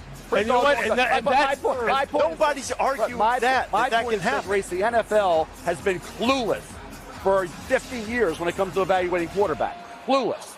No idea what they're doing in terms of evaluating quarterback. That's proof. There's proof of that. How many they say we know exactly what we're talking about with quarterback? They don't. Nobody's batted 1,000 there, though. So, Jake, I want you to kind of take – I don't think he's wrong per se. I just think Shedeur Sanders is the weird one to bring up in this evaluation. But just take it from there. Well, look, I got a lot of respect for Mel Kiper Jr. I mean, he was one of the first guys to really get the draft coverage going. But two things can be true at once. I can respect you and think you're out of your mind saying that, you know, when you look at Mel Kiper Jr.'s track record – the same guy that thought Jimmy Clausen was the second coming and said he'd retire if he wasn't an amazing quarterback. Absolutely hyped up Jamarcus Russell more than anybody else. To say that the NFL's been clueless for 50 years, to me, for Mel Kiper Jr. to say that, that's like Sherman Klump making fun of somebody for being fat. Or like Richard Simmons saying somebody has too much energy. Now, we can agree that the NFL misses sometimes, but they are the best in the world at this, and everybody misses. Mel Kiper Jr. misses. Todd McShay misses. I miss. You miss. But to come out and go about it and crash out that way for Shedeur. Let's be honest. Why was he upset? Because he said Shedeur was going to go early and he didn't go. I know a scorned person when I see him. So, look, was it great for clicks? Yeah, I guess. But if I want to watch clowns, I'll go to the circus. Well said, man. And you know what? Honestly, like, if you're going to use Shedeur as your example, because there's enough information out there to say that he made his interview process, that whole evaluation process, about the other stuff that a quarterback needs to do, he made it difficult for NFL GMs.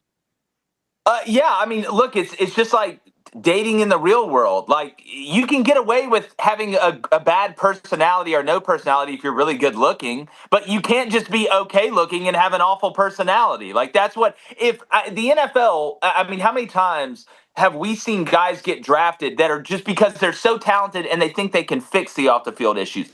If Shedeur was this elite, unbelievable, can't miss prospect, somebody would have drafted him earlier and said, you know what, our culture can fix it, or it's worth it. And I don't think Shedeur's a bad guy. I don't think he's a bad person. He hasn't been arrested or anything like that. But when you go about things the way that he went about them, you better be so good on the field that people can look past it. I don't think anybody realizes that better than A&M fans after what happened with Johnny Bands. I mean, look where he went based on pure talent alone. And we know he wasn't exactly, raising money for charity off the field every day. Talking to Jake Crain here on TexAgs Live. Jake, what about the whole prank call where I'm kind of, I don't want to say I'm back and forth on this. There's a part of me that gets it, 22-year-old kid having some fun, but we live in a society that's, I find it weird that he had access to the tablet and got all that information, but that's a separate story. I feel like we're kind of overreacting because that's what we do in today's society is overreact with things. Sure. But like, dude, I prank called Domino's Pizza 1,000 times, right? I've recorded prank calls on sports shows before. Not saying it's right, but like, I think we got to just relax a little.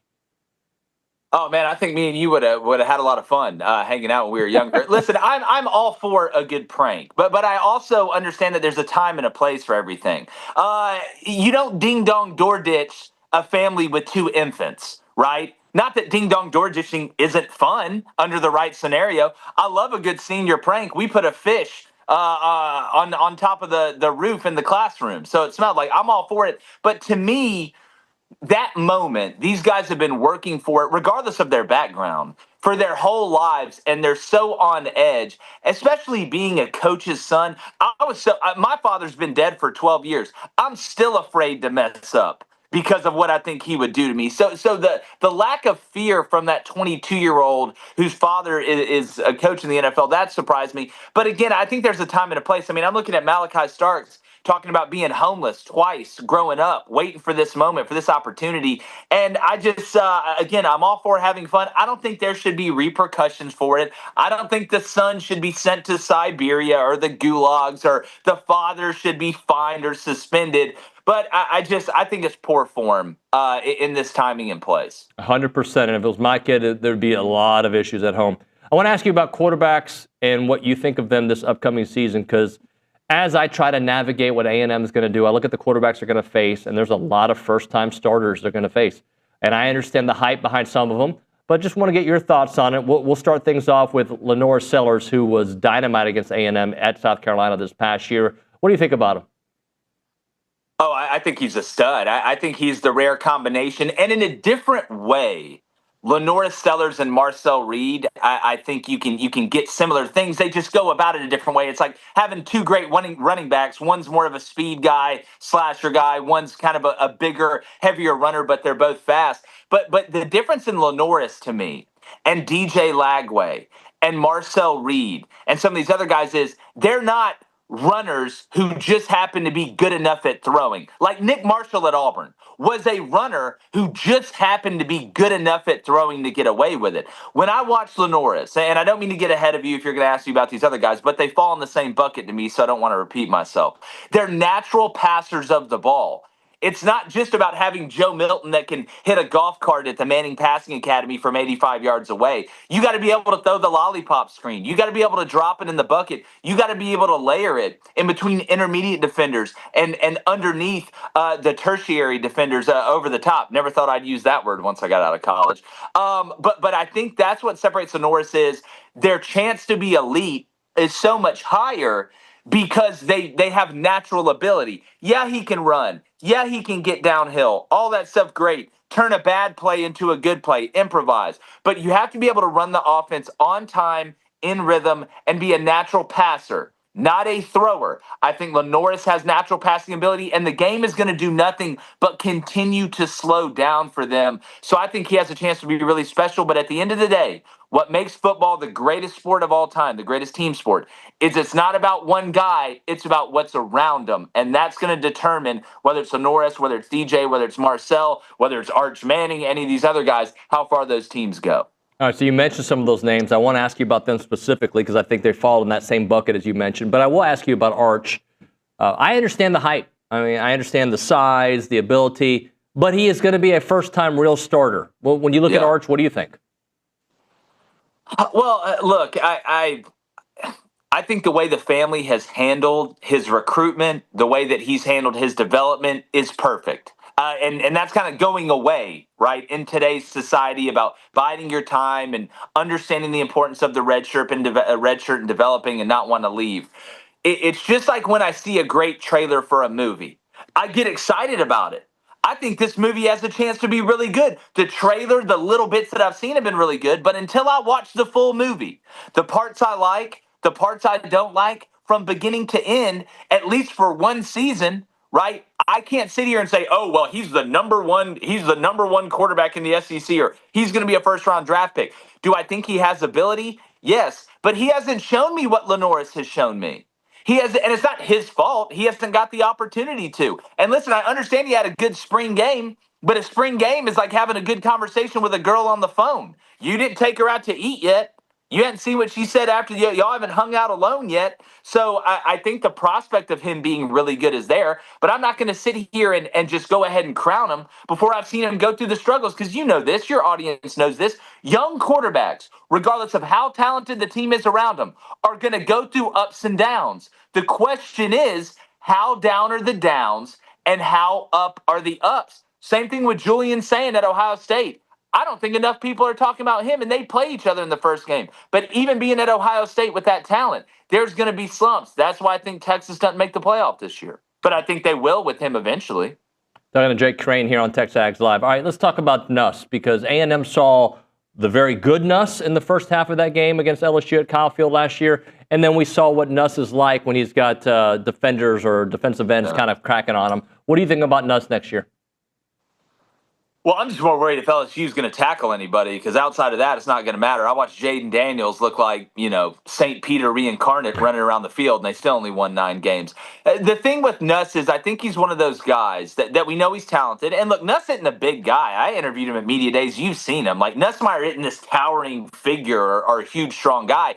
He really has to operate off high IQ. But I think he gets too cute sometimes and tries to do too much. And you see this with coaches' sons sometimes. They try and turn things that are there that really aren't there, or they over-anticipate. Nuss had 2 problems, actually. There was a whole lot of good. I mean, and he is I think he has a chance to be a quality player in the NFL if he can stay healthy.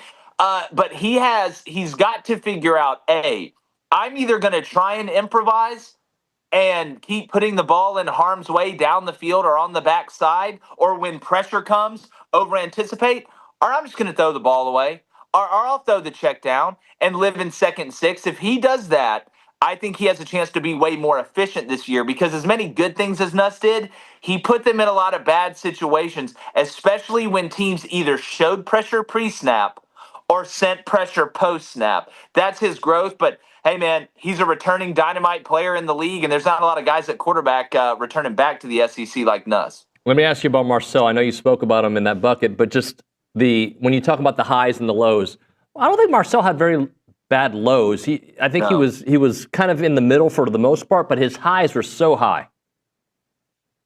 Yeah, look, and again, I would say this if I was going on a Texas show. I mean, if we're going to sit here and I'm going to play the game as a former defensive coach of who scares me the most, Marcel is right up there, because exactly the same reason I said Lenora scares me. Because there's nothing more debilitating to a defensive coordinator, defensive player, to stun him on first down, it's 2nd and 9.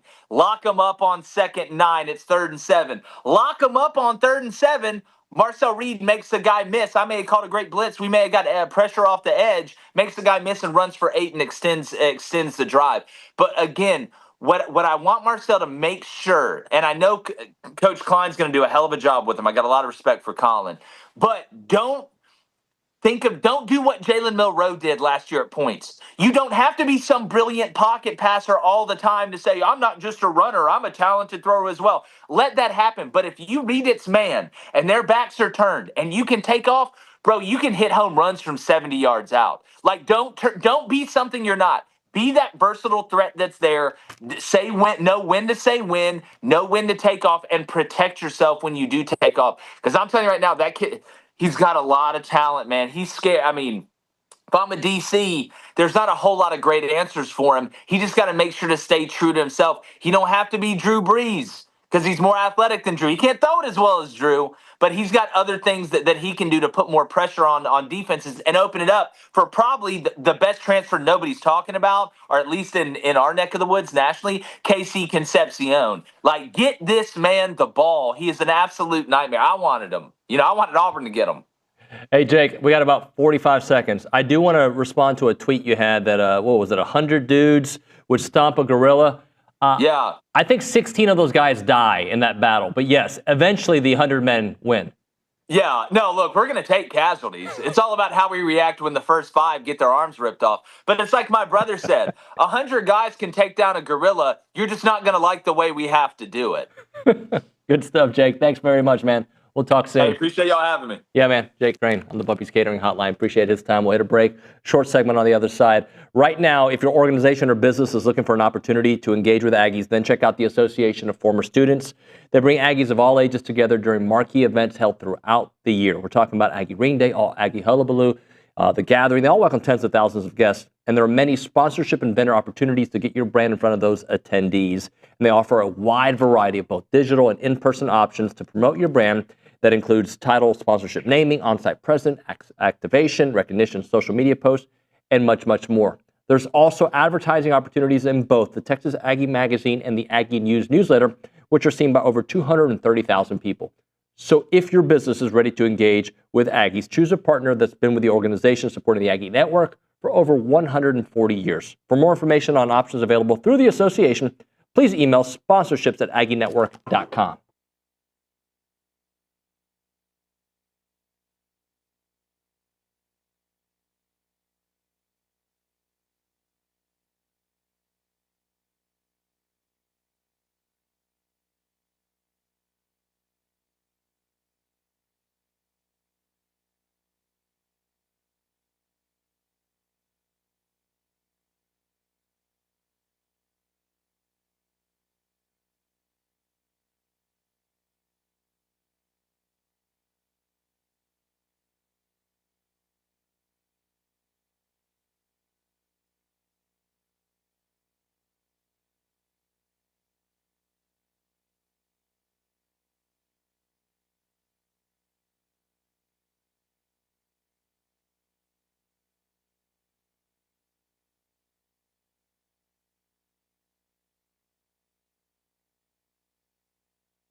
As a reminder, the final segment of the program brought to you by Double Dave's. That's at 10:50. But right now, caller number 12, 979-693-1150. We'll hook you up with your choice of a dozen pepperoni rolls or a large one-topping pizza from Double Dave's.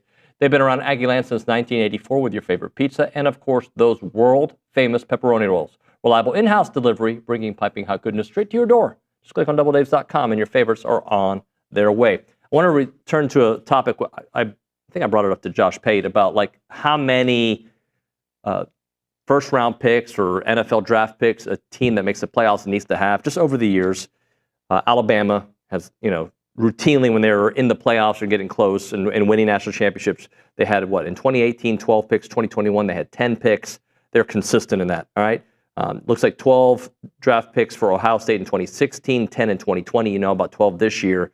You've got Clemson, who won a couple of national championships, 6 picks only, though, for them in 2019, 7 in 2020. I'll give a couple more before we hit the break. Georgia, as you know, they broke the record in 2022 with 15.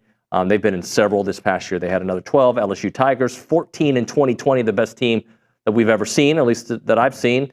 2019, they won the national championship. So it was the 2020 draft for that. And then Oklahoma, 2019-7. You had Notre Dame, had 10 players in 21. All right, it's TexAgs Live. We will come back with a little Arkansas preview next.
And we're back on TexAgs Live. We're presented by David Gardner's Jewelers Rollo Insurance Studio. Let's start, not continue, let's start our spring review. I want to go through all the teams in the SEC. We'll probably go beyond that as well and just get updates, especially the opponents that Texas A&M is going to face this year. We go to the Buppy's Catering Hotline. We're joined by John Nabors. You can catch his work at Inside Arkansas. He is the owner, by the way, and also on Locked On Hogs. Mr. Nabors, what's up, buddy? Oh, fail. We don't hear you. That's not good. We have to figure out what's going on with John Nabors. It's probably on our end. But I do want to ask, are we good? John, let's pretend like I didn't do that. Ready? 3, 2, 1, end scene. Hey, John, how you doing, buddy? Hey, man, I'm doing great. I'm doing awesome. I didn't know that the football was still a sport in the SEC because it doesn't seem like it's one here in Arkansas, but it's always good to talk with y'all. Great to talk to you, man. Talk to me about Arkansas this year because I'm sorry. I don't mean disrespect here. Your audience is going to come at me if they're listening, but like, I don't find them a threat. But then I'm like, wait, A&M hasn't played in Fayetteville since like Lincoln was the president, so that is an added. Is Arkansas a threat this year? How about that? No, they're not a threat. I mean, I'm just being honest about it. It's something to where I've grown up a Razorback fan. I grew up here in Fayetteville. I followed all these coaches that have come through Arkansas, whether it's Houston Nutt, Bobby Petrino, Brett Bielema, Chad Morris, and Sam Pittman and everything. And it's like, there's always been times where people have had excitement. People have had, really a lot of energy surrounding it. But what causes that energy is some sort of reason to point to and be like, hey, this is why this team might be good. This is why this team may really do some damage this year. And just given the circumstances on paper, there's really nothing to point to with a lot of confidence. And yeah, you got Taylon Green back, which is always important to have a quarterback like him in a second year. You got your coordinators back. Bobby Petrino's back, coaching him. Travis Williams, who I think is a really underrated defense coordinator, is back. Your coaching staff's back. But the team itself, you got gutted. I mean, you got gutted in the portal. A lot of your best players from last year went to other SEC schools. I mean, you might as well have been a minor league team for Ole Miss, it seems like, because you lost 3 starters to them. You had a player go to Texas. You had a player go to Kentucky. You had a player go to SMU. You just got completely gutted, and that's coming off of a 7-6 season. So you didn't really replace them with these high-level caliber players, again, on paper, out of the transfer portal. And so people are just really down on them. And I'm hoping that they actually have some reason to be excited, and I'm hoping that they do some damage this season. But if you're just asking me to be honest about it and looking at it on paper and everything, it's really hard for me to figure out a way that where I can say it with a straight face that this team is going to have a winning record next season. 2-part question. To me, and I don't even know if it's a question, more of like a thought, question, statement. To me, 7-6 is better than I expected them to be last year. So I feel like they played above what I expected them. But I'm also trying to figure out, I like Sam Pittman a lot. I don't drink beer. I drink a beer with him. But, why is he still the coach? No, that's a question that I think everybody's asking here in Arkansas. It's one of those deals where you went last year with 7-6, and I think I predicted them to go 6-6, maybe 7-5 at best, because of the fact that you had a new offensive coordinator and a new quarterback. You returned a lot of key players. You had Landon Jackson, who got drafted in the NFL, coming back this year. You had Andrew Armstrong, who led the SEC in receiving this year. You had some pieces there. And when they ended up having that record, looking back on it, the only good win that they had, and it was a good win, was beating Tennessee. I mean, that was a great win. But they beat Mississippi State. They beat Auburn. It's not like they had all these marquee wins. Ole Miss set records against them at home. LSU just destroyed them. You lost to Missouri again. And, of course, we all know, thank goodness that stupid game down in Arlington is done, because you lose to A&M the same way that you've always lost to them. But it was a year where it was fine. But then going into this season, people felt like, okay, 6-6, surely after 5 years, Arkansas is going to move on. Arkansas is going to have a change. Not that Sam Pittman's done awful, but it's just kind of that time. And when nothing happened, Razorback fans were pretty outraged, because it just was a slap in the face of saying, hey, we're content being this. And I think it has a lot to do financially than what most people are wanting to admit. I think because of the uncertainty of revenue sharing, the NIL, all those things, I don't think that this administration was willing to take a risk on not only hiring new coaching staff for a ton of money, but also having to pay buyouts for the coaches that were fired. I think it was strictly a financial decision to keep Sam Pittman. We all love Sam Pittman. Like you said, having a cold beer, he's awesome. But you got to win, and you got to be successful, and you got to be able to provide excitement. And there's just none of that right now in the Arkansas football program. I'm going to ask you an off-topic question, because it came up on the show last week, and I just said it out loud, and I didn't really give it much thought. I feel like KJ Jefferson's NFL future would have been different had he stayed. Am I right? I think there's a possibility, but I think there was just no way, shape, or form he could stay, because you had Bobby Petrino as your offensive coordinator. And I'm a huge Bobby Petrino fan. I always have been. I think I even went on your show a few years ago and said, hey, if Bobby Petrino gets this thing going at A&M, they're going to be a legitimate contender. And, Arkansas's offense last year, it wasn't the best in the SEC, but Taylon Green was one of the most prolific passers in the league. Jaquindon Jackson, I still feel like if he would have been able to stay healthy, he would have been the best running back in the league. But that's neither here nor there. The point is that with where the offense is at and what they're trying to do statistically and what they're trying to do with everything that they were doing, KJ Jefferson was not that guy. He just didn't fit. In fact, from my sources, however you want to say it, but it's one of those things that Bobby sat down with all the quarterbacks when he was hired, and I was currently on the roster, and I believe at that time KJ was in the portal, but they still wanted to talk to him. And it was a meeting where it's just like, no, this is not going to work out. Bobby's like, this ain't going to be it. So if he would have stayed, Could he have done something? I think so, because I think he was a really gifted quarterback and had some really gifted attributes, but I just feel like it could never have worked no matter what with Bobby Petrino and KJ Jefferson. All right, so let's talk about this spring. I know that the spring game was canceled, I think, due to the weather. They had, one real scrimmage? Is that help me understand what happened this spring. Well, I tell you what, your guess is as good as mine, because it has been one of the more frustrating things here in Arkansas that has been going on for really the past year and a half. But particularly in the football program, a lot of people are feeling like they're just being shut out. And I'm talking about media. I'm talking about fans. They just don't feel like they're a part of it, and it feels like it's being done intentionally. Now, I'm not going to sit here and say that there's a conspiracy behind the cancellation of the spring game. But I was here in Fayetteville, and they could have had the spring game. I've gone to worse weather spring games than what there was here. And when you have only that, and you only have one scrimmage that really anyone can check out, and then besides that, you have a couple of places here and there where the media gets the first 10 minutes of practices to see some things and all that, it just feels like they don't want anyone knowing about them. It's kind of like, hey, we'll just be over here so that way you guys don't criticize us. That's the vibe it gets. I don't know if that's true, but that's just the approach. So with spring, there was really no juice behind anything because there was nothing to be seen. There was nothing to be talked about. They didn't have these major portal additions that everyone was psyched to see. They didn't have these new freshmen coming in that were going to be 5-star impact players right off the bat. They didn't have that. So any practices, anything that you actually got to see was simply, all right, well, how does this guy look? Is he bigger than what he used to be? Is it seem like there's more camaraderie? That was pretty much it. In fact, the craziest and most interesting story from all of this was the quarterback, Nico's brother over there at Tennessee, but Madden, when he had the whole NIL situation happen. That was the most fascinating thing. So coming out of spring, I even did a podcast on this today, but it's just nothing really changed in people's mind. It's not like they feel like, oh, we're going to be better, or we're going to be worse, or, oh, I don't care, I'm more excited, less excited. None of that changed.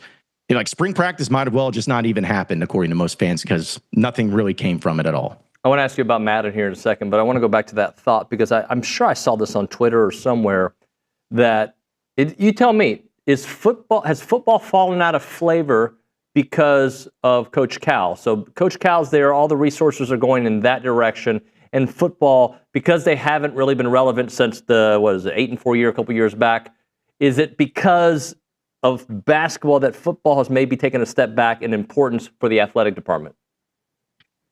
I think that there is at least a feeling of that because, let's be honest, if you hire John Calipari, it's going to be box office. It's always going to have the attention. It's always going to have the eyes. But the only argument I would make against that is, when it comes to attention or support or money or whatever, it's not the entire university and the collective that's just going into all in on Cal. It's just one guy, really. It's John Tyson of Tyson Chicken. I mean, he's the guy that's best friends with Cal, and he's the one that's doing all of it. And so I don't even think it's that way. In fact, I kind of made the funny argument that Hunter Yurchek, the athletic director, this is the first time he's ever had a situation where there's somebody that doesn't work for him, but that's under him. Coach Cal does not work for Hunter Yurchek. If Coach Cal, if Hunter Yurchek goes to Coach Cal and says, "Coach, I need you to do this," and Cal doesn't want to do it, he's going to say no. I'm not saying he does that, but that's the type of power that he has. So I don't think it's anything about it taking a second step back or anything like that. I just believe that it's its own island right now. I've talked to people in the foundation and everything. It's just another animal. It's like, okay, we got the athletic department and then we got basketball. It's just completely different because of how much money's involved, how much attention's involved, how big of a staff they have, everything.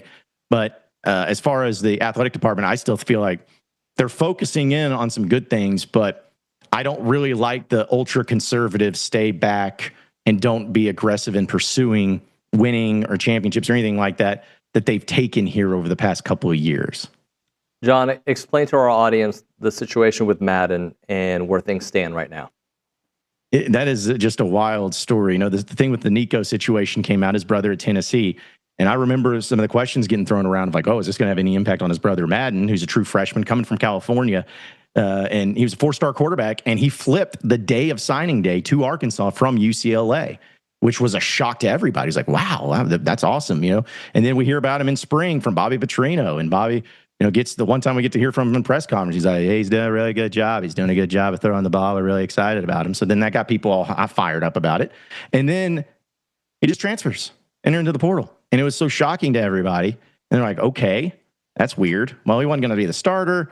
He ends up going to UCLA, all this. But then reports start coming out. I start seeing Hunter Yurachek's the athletic director, his tweet about, I support our collective to go enforce those contracts and to get that buyout money back. Everyone's like, okay. So now this is about to get real because this is the first time an athletic program has actually put it out there of like, hey, this guy screwed us over. He breached his contract. We want the consequences to be paid and for that breach. So then there was some stipulations on that. And then the reporting came out that Arkansas was going to pay him $500,000 for the year. And they were still owing him $400,000. So that means he got $100,000 up front. And they're trying to get back $200,000 of that because in their contract, it says if you do leave before the contract is up, you owe 50% of what you're owed. So they're trying to get that money back.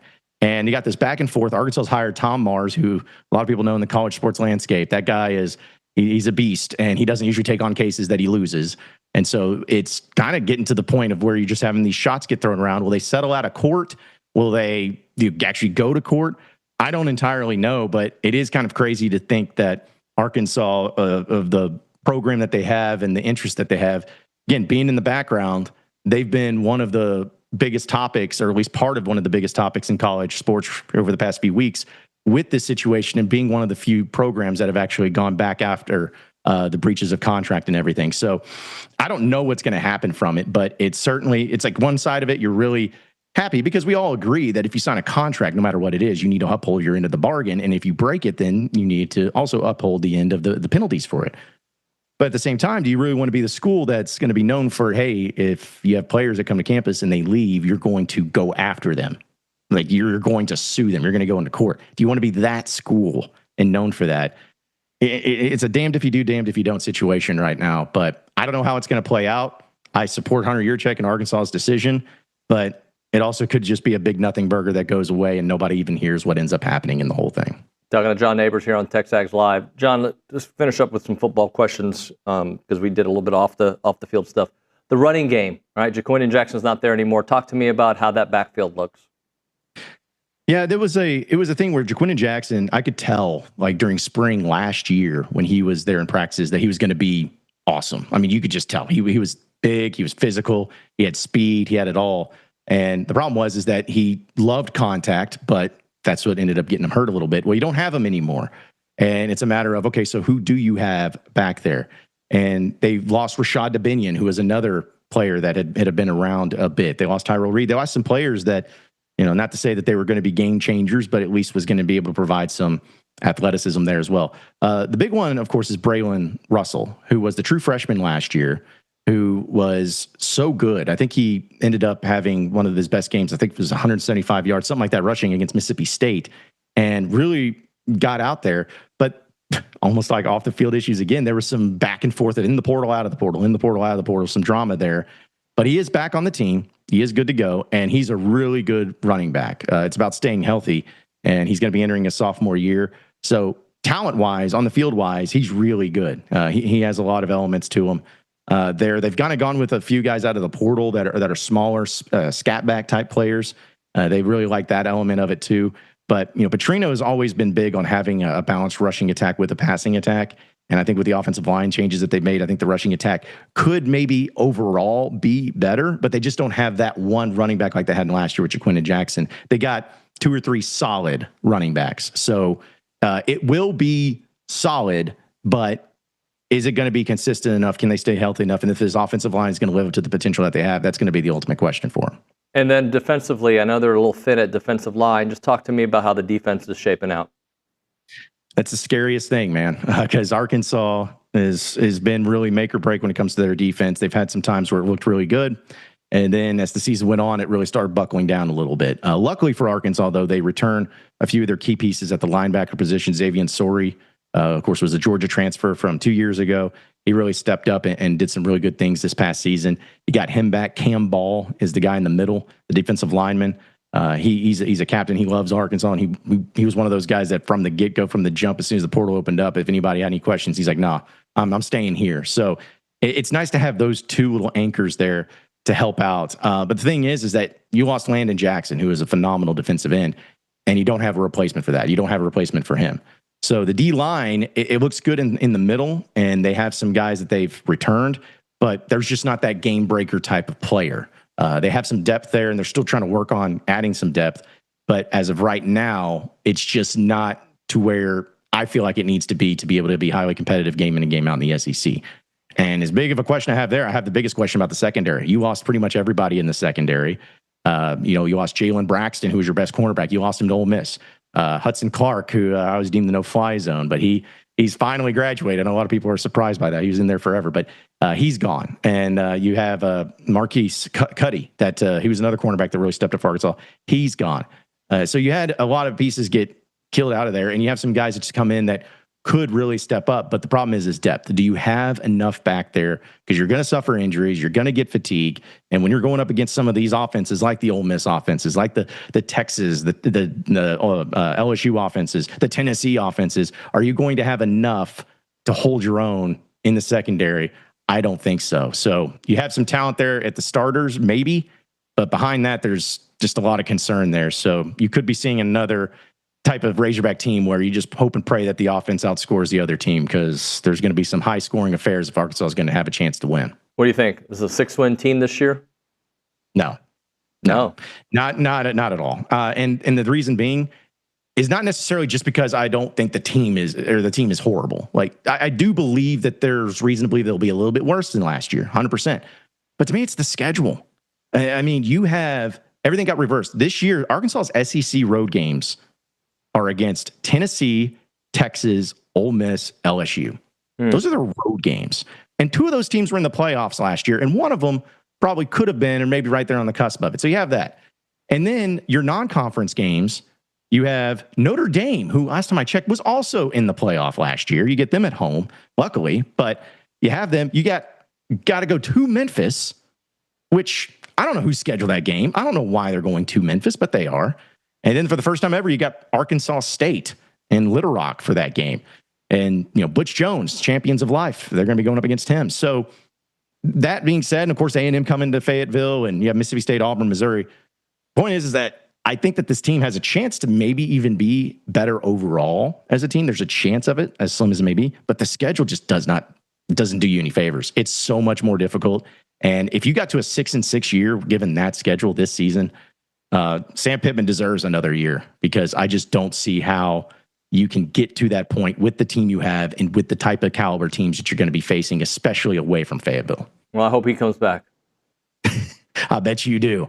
I probably wish the game was still in Arlington too, for how many times you guys won that game. So, but no, it'd be good to have y'all back in Fayetteville, because I feel like, I guess in 2020, Arkansas went down and to College Station for that one. So yeah, it'll be good to be back. The last time A&M came here, Johnny Manziel put on a show. So who knows? Maybe it'll go well for Arkansas. It's not going to. So, but it'll be fun to have you back. Appreciate your optimism for A&M. Thank you very much, John. I appreciate your time, buddy.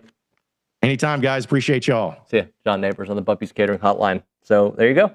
I think John just said A&M is going to win. No, I'm kidding. He didn't say that, but he may have insinuated a little bit. We'll hit a break here. We'll come back and talk to Luke Evangelist. Right now, though, Bird Dog. Look, Jonathan Lusk is on his way to town right now. He's going to meet up with my buddy Chance McClain, who runs Heritage Films. So they're going to have a little lunch. Then I'm going to try to meet up with those guys as well. But they're awesome for all of your like hunting ideas, outdoor ideas, right?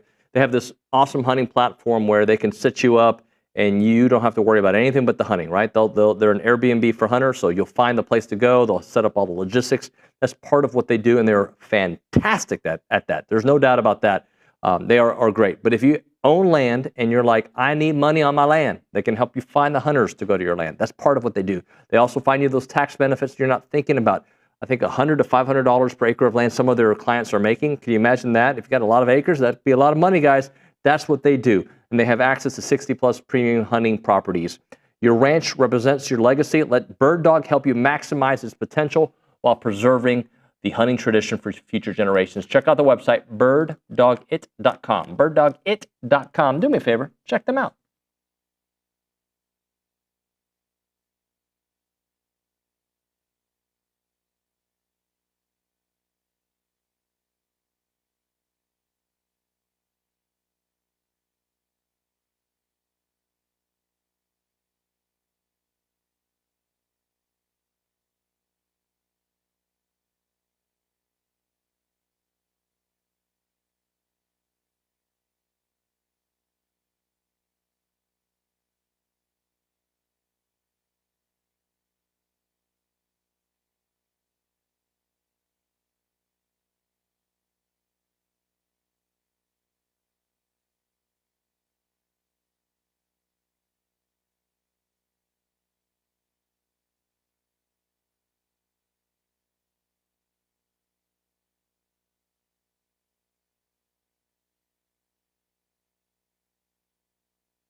TexAgs Live, presented by David Gardner's Jewelers, Rollo Insurance Studio. Got Luke Evangelist with us. We're about to get into Ags in the pros, but before we do that, I want to learn a little bit more about Jamie Vinson, who transferred from the University of Texas. Big guy. Tell me a little bit about his game. Yeah, so the numbers don't pop off the page. He was a true freshman last year. He didn't really get to play. Only made, I believe, 6 appearances, averaged about 5 minutes a game when he did play. 2 points, 1 rebound, nothing special. He is a perfect 100% from 3 in his college career. 1 for 1? 1 for 1. Okay. So we're allowed to say is he 1 for 2 from the free throw line? He'll work on that. Okay. All right, he'll work on that. But that number is like outrageous to say because it is misleading, but he really can shoot the 3, and that's kind of what his game is based on and why. He can shoot the 3? Yeah. Oh, that's if you watch his highlight tape, which I linked a YouTube video in the commitment story, he can shoot the 3. Okay. And he's 6'11", he can space out the floor, and he can dominate inside. So really a perfect fit for what Bucky's looking to do. Is he a 5? Yeah, he's a forward/center. We kind of just put forward because that's what he was listed as on Texas's website. Sure. But on the recruiting profile, he was a center. So he basically, he's a big man. He can play the 5, he can play the 4. Did he rebound in high school, do we know? Yeah. Okay. I don't have his high school stats on me, but if you watch the videos, there's offensive rebounding. He can shoot the 3. Okay. He can dominate inside. He can protect the glass. He can block shots. So a raw product that didn't really get to play at Texas, but this is his chance now with 3 years of eligibility. You look at what Bucky's trying to do with putting together a roster because you want to be competitive in year 1, but you also want to have pieces to build around in the future. And Vincent is a guy who can contribute to the rotation in year 1, and you give him a couple of years to develop in the system. And this is a guy who can only get better with time. And so he's probably not the first. He's not the first, and he's definitely not the last of these guys that they're going to take who will be freshmen, who it's essentially like doing another recruiting class. Like a Chris McDermott who didn't really get to play. You got to re-recruit him.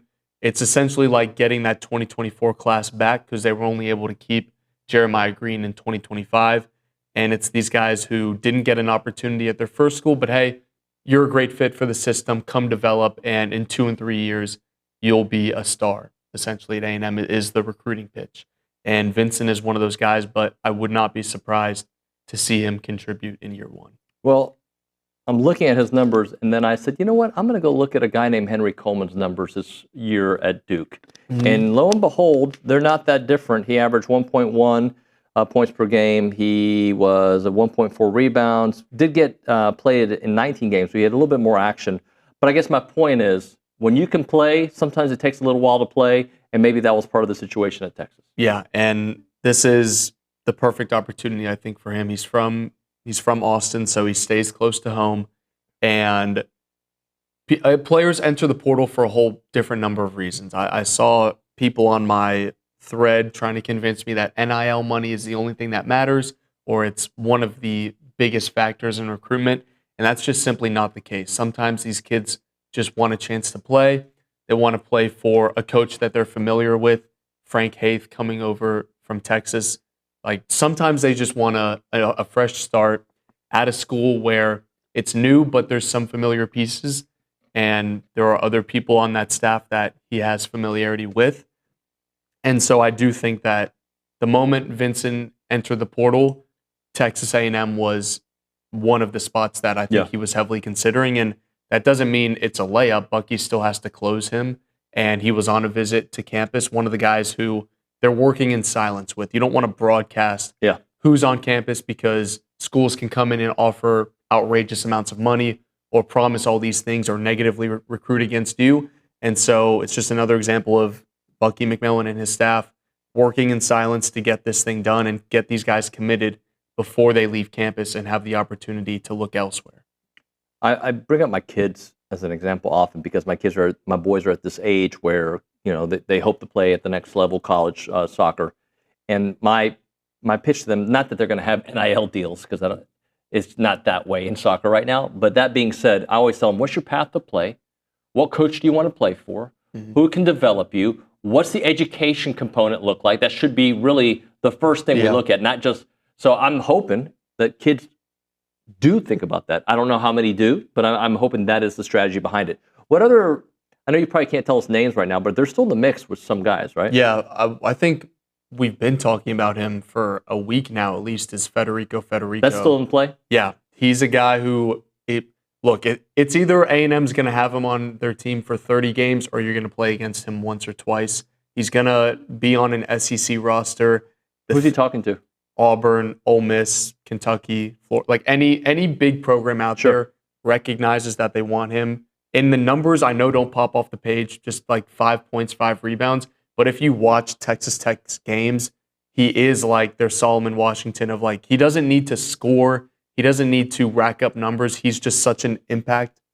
He makes such an impact without having to rack up stats, what he does offensively and especially defensively. So that's why you're seeing a lot of programs trying to get in on him. And A&M is certainly in the mix. And that is a player where, look, NIL money might have to come into play in his recruitment. And A&M, for a fact, has a system that they can sell and playing time that they can sell because as of right now, you're looking at most of the forwards and centers they've brought in as being more depth pieces. You can essentially do what you've never done before and sell playing time as a real legitimate factor of you want to go to the NBA, this is your last year of eligibility. Here's a system that will fit your game and a system that you can play significantly more minutes in than you did at Texas Tech, where he was coming off the bench some games. He wasn't exactly having the biggest role he could.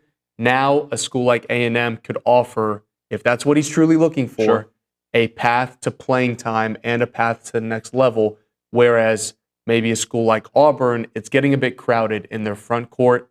Playing time may not be the most that he could get at a school like Auburn. So it comes down to ultimately what does Federico believe is best for him, and A&M believes that there are some assets in their recruiting pitch that could align with what Federico wants. All right, we're kind of late, so let's get into Ags and the pros. And what updates do you have for us? Well, let's start with the NFL draft. Everyone knows about the 3 guys who went in the first and second rounds, the 3 defensive linemen of Shamar Stewart, Shamar Turner, and Nick Scorton, but there were some undrafted free agents and minicamp signings that I don't think we've gotten into just yet. Ja'Day Walker signing with the Chicago Bears, Solomon DeShields with the Colts, BJ Mays with the Eagles, Trey Watson with the Chiefs, and Moose Muhammad with the Carolina Panthers. Those 5 were all undrafted free agents signing with those teams. And then 3 more additional Aggies earned invites to training camps. That would be Jaden Hill to my New York Giants. Let's hope he sticks around there because they could use the help on defense. Well, they could use the help everywhere, but that's beside the point. Shane Calhoun to the Colts. Wasn't Brian Daboll the reason that Shedeur Sanders fell in the draft?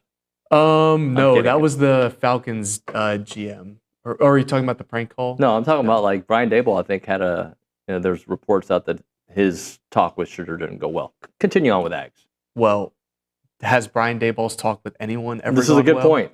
And then finally, Trey Jones got an invite to the Eagles and the Jets training camps. And then we can continue on football. We can go to the UFL. Please. Anthony Hines had a standout week for the DC Defenders. Again, 10 total tackles, 6 solo tackles, 1 sack, and 1 tackle for loss. The DC Defenders are by far the best team in the league, and Hines is one of their best players on the defensive end. They're now 4-1 this season. And then Leon O'Neal and Kellen Mond faced off as the Houston Roughnecks just demolished Mond in the Brahmas. H-Town represent. Yeah, Leon O'Neal had 3 tackles, including 2 solo tackles and a pass breakup. And then Mond had a rough day at the office, just 4 for 9 and 35 passing yards and an interception. And I think they ended up benching him to go with Jared Garantano, who still had a worse day somehow than Mond. So just overall, the Brahmas are not doing well. They're just not running. I mean, it's not the same Brahmas as before. Right. Did they have a team before? I have no idea. That's me neither. Maybe before my I don't time. mean disrespect, but I don't know. Luke, good job, buddy. Thank you very much. Appreciate you as always. Right now, we're talking about heritage films. When it comes to preserving your farm or your ranch's legacy, you want to tell that story and keep it for the generations to come. It's not just about capturing pretty pictures of your land. Heritage Films got a brand new product called Farm and Ranch Films, and they understand what really matters, transferring those values that you built your operation on to the generations who are going to inherit it.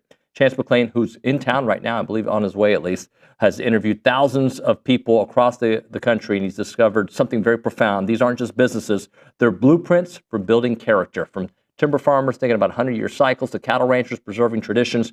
Farm and Ranch Films captures the wisdom your grandkids will need. what you need to do is check out the website, yourheritagefilm.com, and click on the Farm and Ranch section of the website, or call them up directly, 713-893-8341. That is Heritage Films and their brand new product, Farm and Ranch Films, to preserve not just the story, but your family's foundation.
And we're back on TexAgs Live. We're presented by David Gardner's Jewelers. We're in the Rollo Insurance Studio. Let's go to the Angry Elephant News and Social Center. I know we've got some texts, and I think you have a couple other reports you didn't get to read. So I do have a text that I just want to get your opinion on real Sure. quick. Jamie Vincent says college coaches say the biggest growth for players happens between freshman and sophomore year. Jamie Vincent didn't say that. Jamie Vincent is the player that was just added to Texas A&M's roster. If he's texting the show, yo, we got a NIL deal. Let's go. Let's do some interviews, Jamie. Anyway, I give you a hard time. But so say that again. The biggest growth is from year 1 to year 2? Yeah, from freshman year to sophomore year. Yeah, look, I'm going to be 100% honest. I have not watched a lot of Jamie Vincent. I saw a little bit of what Luke put on he put that YouTube clip on his article. I can only hope. Here's the thing. I would love to have a team that competes for for an NCAA tournament spot next year, right? I don't know if that's realistic or not. I'm super intrigued with the kind of scoring that they're going to do based on his system, talking about buckyball, and also the players that they've added, right? Like from that perspective, I'm thinking, this is witchcraft. Like you're throwing a bunch of, ingredients into a pot for gumbo, and I don't know how it's going to turn out. It might be really good and put a little extra salt. Let's put a little bit of cayenne pepper, whatever they put. Okra. What do they? Nick, you know how to make gumbo. What do they put in gumbo? Like it's rice, it's okra, it's like what? Okay, no response. I gotta get one. Yeah, don't worry about it. It's all good. Sorry, I'm multitasking back here. Can you ask the question again? No, I've moved on. My point is this. Oh, he threw the mic too. He actually threw it. Josh is not going to be happy. I'm kidding.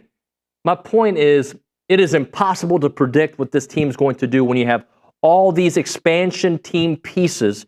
And sometimes it's like that first year, I think of the Carolina Panthers that went to the playoffs their very first year as an expansion team. And sometimes you're like the Browns when they came in, or the Texans. What did the Texans do their first year? Like 2-14, something like that? I don't remember. It's been a long time. All that being said, you can't predict this, but I'm intrigued by the quality of players that they've added so far. And if we're talking about growth from year 1 to year 2, I'm interested to see where it goes, right? So if Jamie Vincent is, I used Henry Coleman. Henry Coleman came in with a lot more accolades in high school than Jamie Vincent. But I look at that as an example, a guy that wasn't playing very much at Duke. You looked at the stats, it didn't jump off the table, but you knew he was a highly coveted guy. And all right, come here, play for Buzz, good things can happen. I'm hoping the exact same thing for Jamie Vincent. I think Ja'Cory Lane could be a player, right? Like he could be.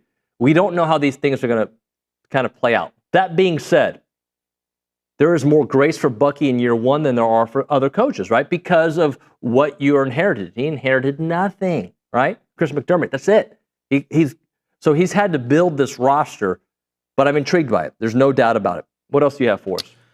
So earlier, Nick mentioned the men's and women's tennis teams. So our number 2 A&M women's tennis team face Quinnipiac in the opening round tomorrow of the NCAA tournament. On Friday at the Mitchell Tennis Center. And they are led by Mary Stoyana, who earned her 3rd consecutive All-SEC team honor this year. And then Texas A&M men's tennis, who is the 16 overall seed, will host the first and second rounds of the NCAA championships at the Mitchell Tennis Center Saturday and Sunday, May 3rd and 4th. And then they are led primarily by Papa Malamas. Yep. I think I got that. Yeah.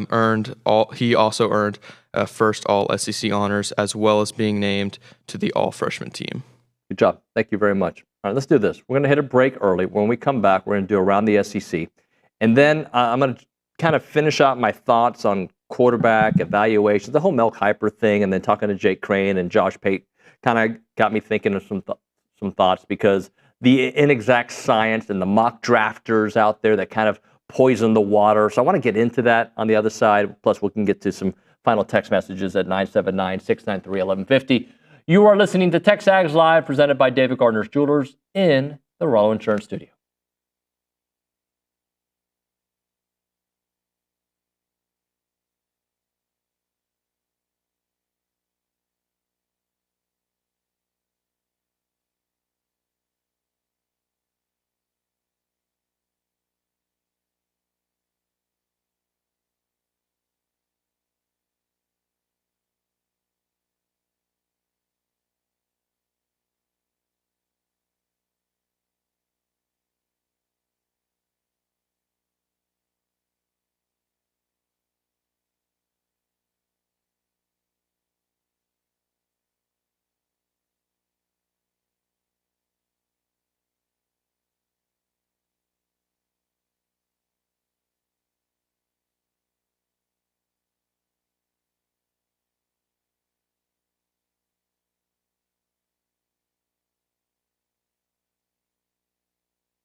Got a new gentleman in the YouTube chat, Hobart, who is a little bit more on the pessimistic / a realistic pessimistic look, right? If you're going to be pessimistic, he's more on that, like, look, this is just what I expect. I've kind of read through some of his commentary. I think he has A&M football going 6-6 next year. Yeah. Reed. And God, he said, David, I think you have a very difficult job. That would be first off, I don't have a difficult job. I watch sports and I talk about it. The hard part is when you feel invested, as we all do. You guys at home, when you live the brand at all times, that's the hard part. And it's also the great part, right? Like, there are some... yesterday was a great day at work. I got to hang out with a bunch of Aggie legends at Traditions, right? So there's a lot of good. But I just want to kind of go back to his commentary there about, like, if you go 6-6 next year, talk about a knockout punch. I think this team is closer to that 8-4 range, and I know people... And let me actually rephrase it. We don't know. None of us know anything. Sorry, Texas fans, you don't know. Higher probability to do well because of the talent that they've acquired and what they've done the last couple of years? Sure. But we don't know anything because if Marcel Reed takes a big step forward, those are ifs, right? If these wide receivers are what we think what they are, and they tackle, they're going to be closer to a 9-3 team. If they don't tackle, Marcel doesn't take a big step, teams game plan for them because they've got a lot more film, then sure, all these other scenarios are in play, right? But it's the off season, and there are some people that are wired to be negative. I got family members that are Aggies that are like, we're the worst team ever. Dude, we were just in the College World Series an inning away from winning it all. We're like, we got a great baseball program. This year has been up and down, no doubt. And there's others that see everything rosy. I just kind of evaluate it, and my opinions can change quickly. My opinion can change in a conversation like, that's a good point. I didn't think about that. I don't know. I think Marcel's going to take a big step up this year. So, anyway, we'll move on from that. Not to hijack the show, because we do got to pay some bills. Around the SEC, presented by Jaxer. And if you are looking to build your dream home on your lot, let the Jaxer Group help you navigate the entire project from start to finish to make sure your home is perfectly suiting your lifestyle, preference, and budget. Turn your dream home into reality. Visit them at jaxsir.com. That's jaxer.com. With that, Nick Savage joining us here with some SEC notes. Nick, tell me something. Howdy. Good morning. Anyways, quick update on softball rankings. They just dropped the USA Softball / ESPN poll. Aggies fall 2 spots. They're down, to number 4 now. That's pretty good. Travel on the road to number 2, Tennessee. 7 teams in the top 10 in the SEC. Oklahoma, number 1, again. That's kind of where they hang out most of the time in softball. Tennessee, 2, 4 A&M, 5 Texas, 6 Arkansas, who just took 2 of 3 from A&M. Florida is 7, and LSU is number 10, who the Aggies swept. So that's your latest softball poll update. 2025 draft numbers for the entirety of the draft. I know we went over the first round on Friday morning, but the SEC leads the way, 79 picks overall in the 2025 NFL draft. Georgia led the way with 13 picks, Texas with 12, Ole Miss with 8 picks, Alabama, LSU, and Florida with 7 apiece. South Carolina had 5, Tennessee with 4, A&M and Auburn and Missouri all with 3 draft picks. Kentucky, Oklahoma, Arkansas with 2, Vandy with 1 pick. Big Ten was second with 71 overall picks, the highest amount coming from Ohio State in that one. ACC with 42, Big 12 with 31, Colorado and Ohio State and Arizona and Oklahoma State all with 4. They all were tied atop of the conference. Notre Dame had 6 overall picks. I know this isn't the SEC. I'm going on a tangent here, but Mountain West with 6, American with 6, MAC with 4, and then the rest of them don't really matter. Then some midweek action for SEC baseball this Tuesday night. Nothing really that stands out except Kansas is hosting Missouri. Do you know the name of that rivalry, David? I had to look this up. Kansas is hosting Missouri. Yeah, the rivalry. That's a rivalry. The border skirmish. Close. Very close, actually. It's called the Border War. Yeah, very close. That's probably the most intriguing midweek matchup for SEC baseball. Kansas, number 25 team in the country. Missouri's not very good, but who knows? Maybe SEC team baseball, they pull the upset. And I kind of was thinking about this while I was looking at it. I feel like A&M, and I know I get it, the SEC baseball schedule's hard enough, but I feel like something they lost when Texas did join the SEC is they lost that kind of high-level midweek game, right? Because that would be either in Austin or here in College Station, somewhere in the middle of the season. So, like, how would you feel if A&M brought back, like, a Texas Tech on a random Tuesday night, or, like, hosted Baylor, or, you know, some team that I'm not thinking of? I feel like that would be, again, I get it. SEC schedule's hard enough. So you want to know how I really feel? I do. Okay. Here's how I really feel. When we are really good, bring them all.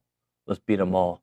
When we're trying to make the tournament, give me the easiest schedule possible. I need to get some wins and feel good about myself, right? This year, I was hoping that would be the case. Right now, A&M's got some work to do, all right?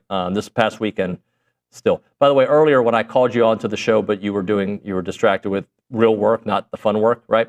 I was asking, because we were talking about putting a team together, and like I compared what Bucky is doing to making a gumbo, right? And all the ingredients you have to throw into a gumbo. And I was like, Nick, like what ingredients to throw in it, and you gave me this deer in the headlights look, like, oh, you're talking to me? Well, John in Cyprus is listening. He actually says what we need for gumbo. So if you're I was about to say, I don't know why you came to me for the gumbo because you're a guy's guy. Confirmation, but dude, if you told me to make you a pot of gumbo, I might poison you. So. Well, you might do that with a cup of coffee too. OB makes gumbo, I've been told, that is very good. But this is John in Cyprus. Chicken, sausage, celery, onion, bell peppers, roux, Tony's gumbo, garlic, chicken, broth, bay leaves, poured over rice with parsley and green onion. Anything more than that is not gumbo. I know you heard chicken and rice, and you kind of perked up a little bit. So I really have, believe it or not, Nick, I've actually stopped. I haven't had that much rice recently. I've been trying to be an anti-starch guy.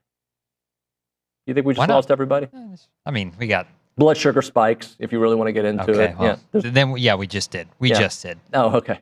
Anyway, that's going to do it for TexAgs Live here on a Tuesday. Tomorrow on the program, I've been told Gary Blair will be in studio at 8:35. I'm looking forward to talking to Coach Blair. We'll have Trisha Ford in studio. We'll have Coach Henry, I believe, the Ryan Broniger, and Kendall Rogers. So there'll be a lot of baseball. John Harris, as always. We'll have some football to get into, so it'll be a fun show. All right, thank you so much to everybody who was watching and listening, and to all of our awesome guests, Jake Crain, Josh Pate, everybody, Charean Williams. Thank you so much. We will catch up with you guys mañana.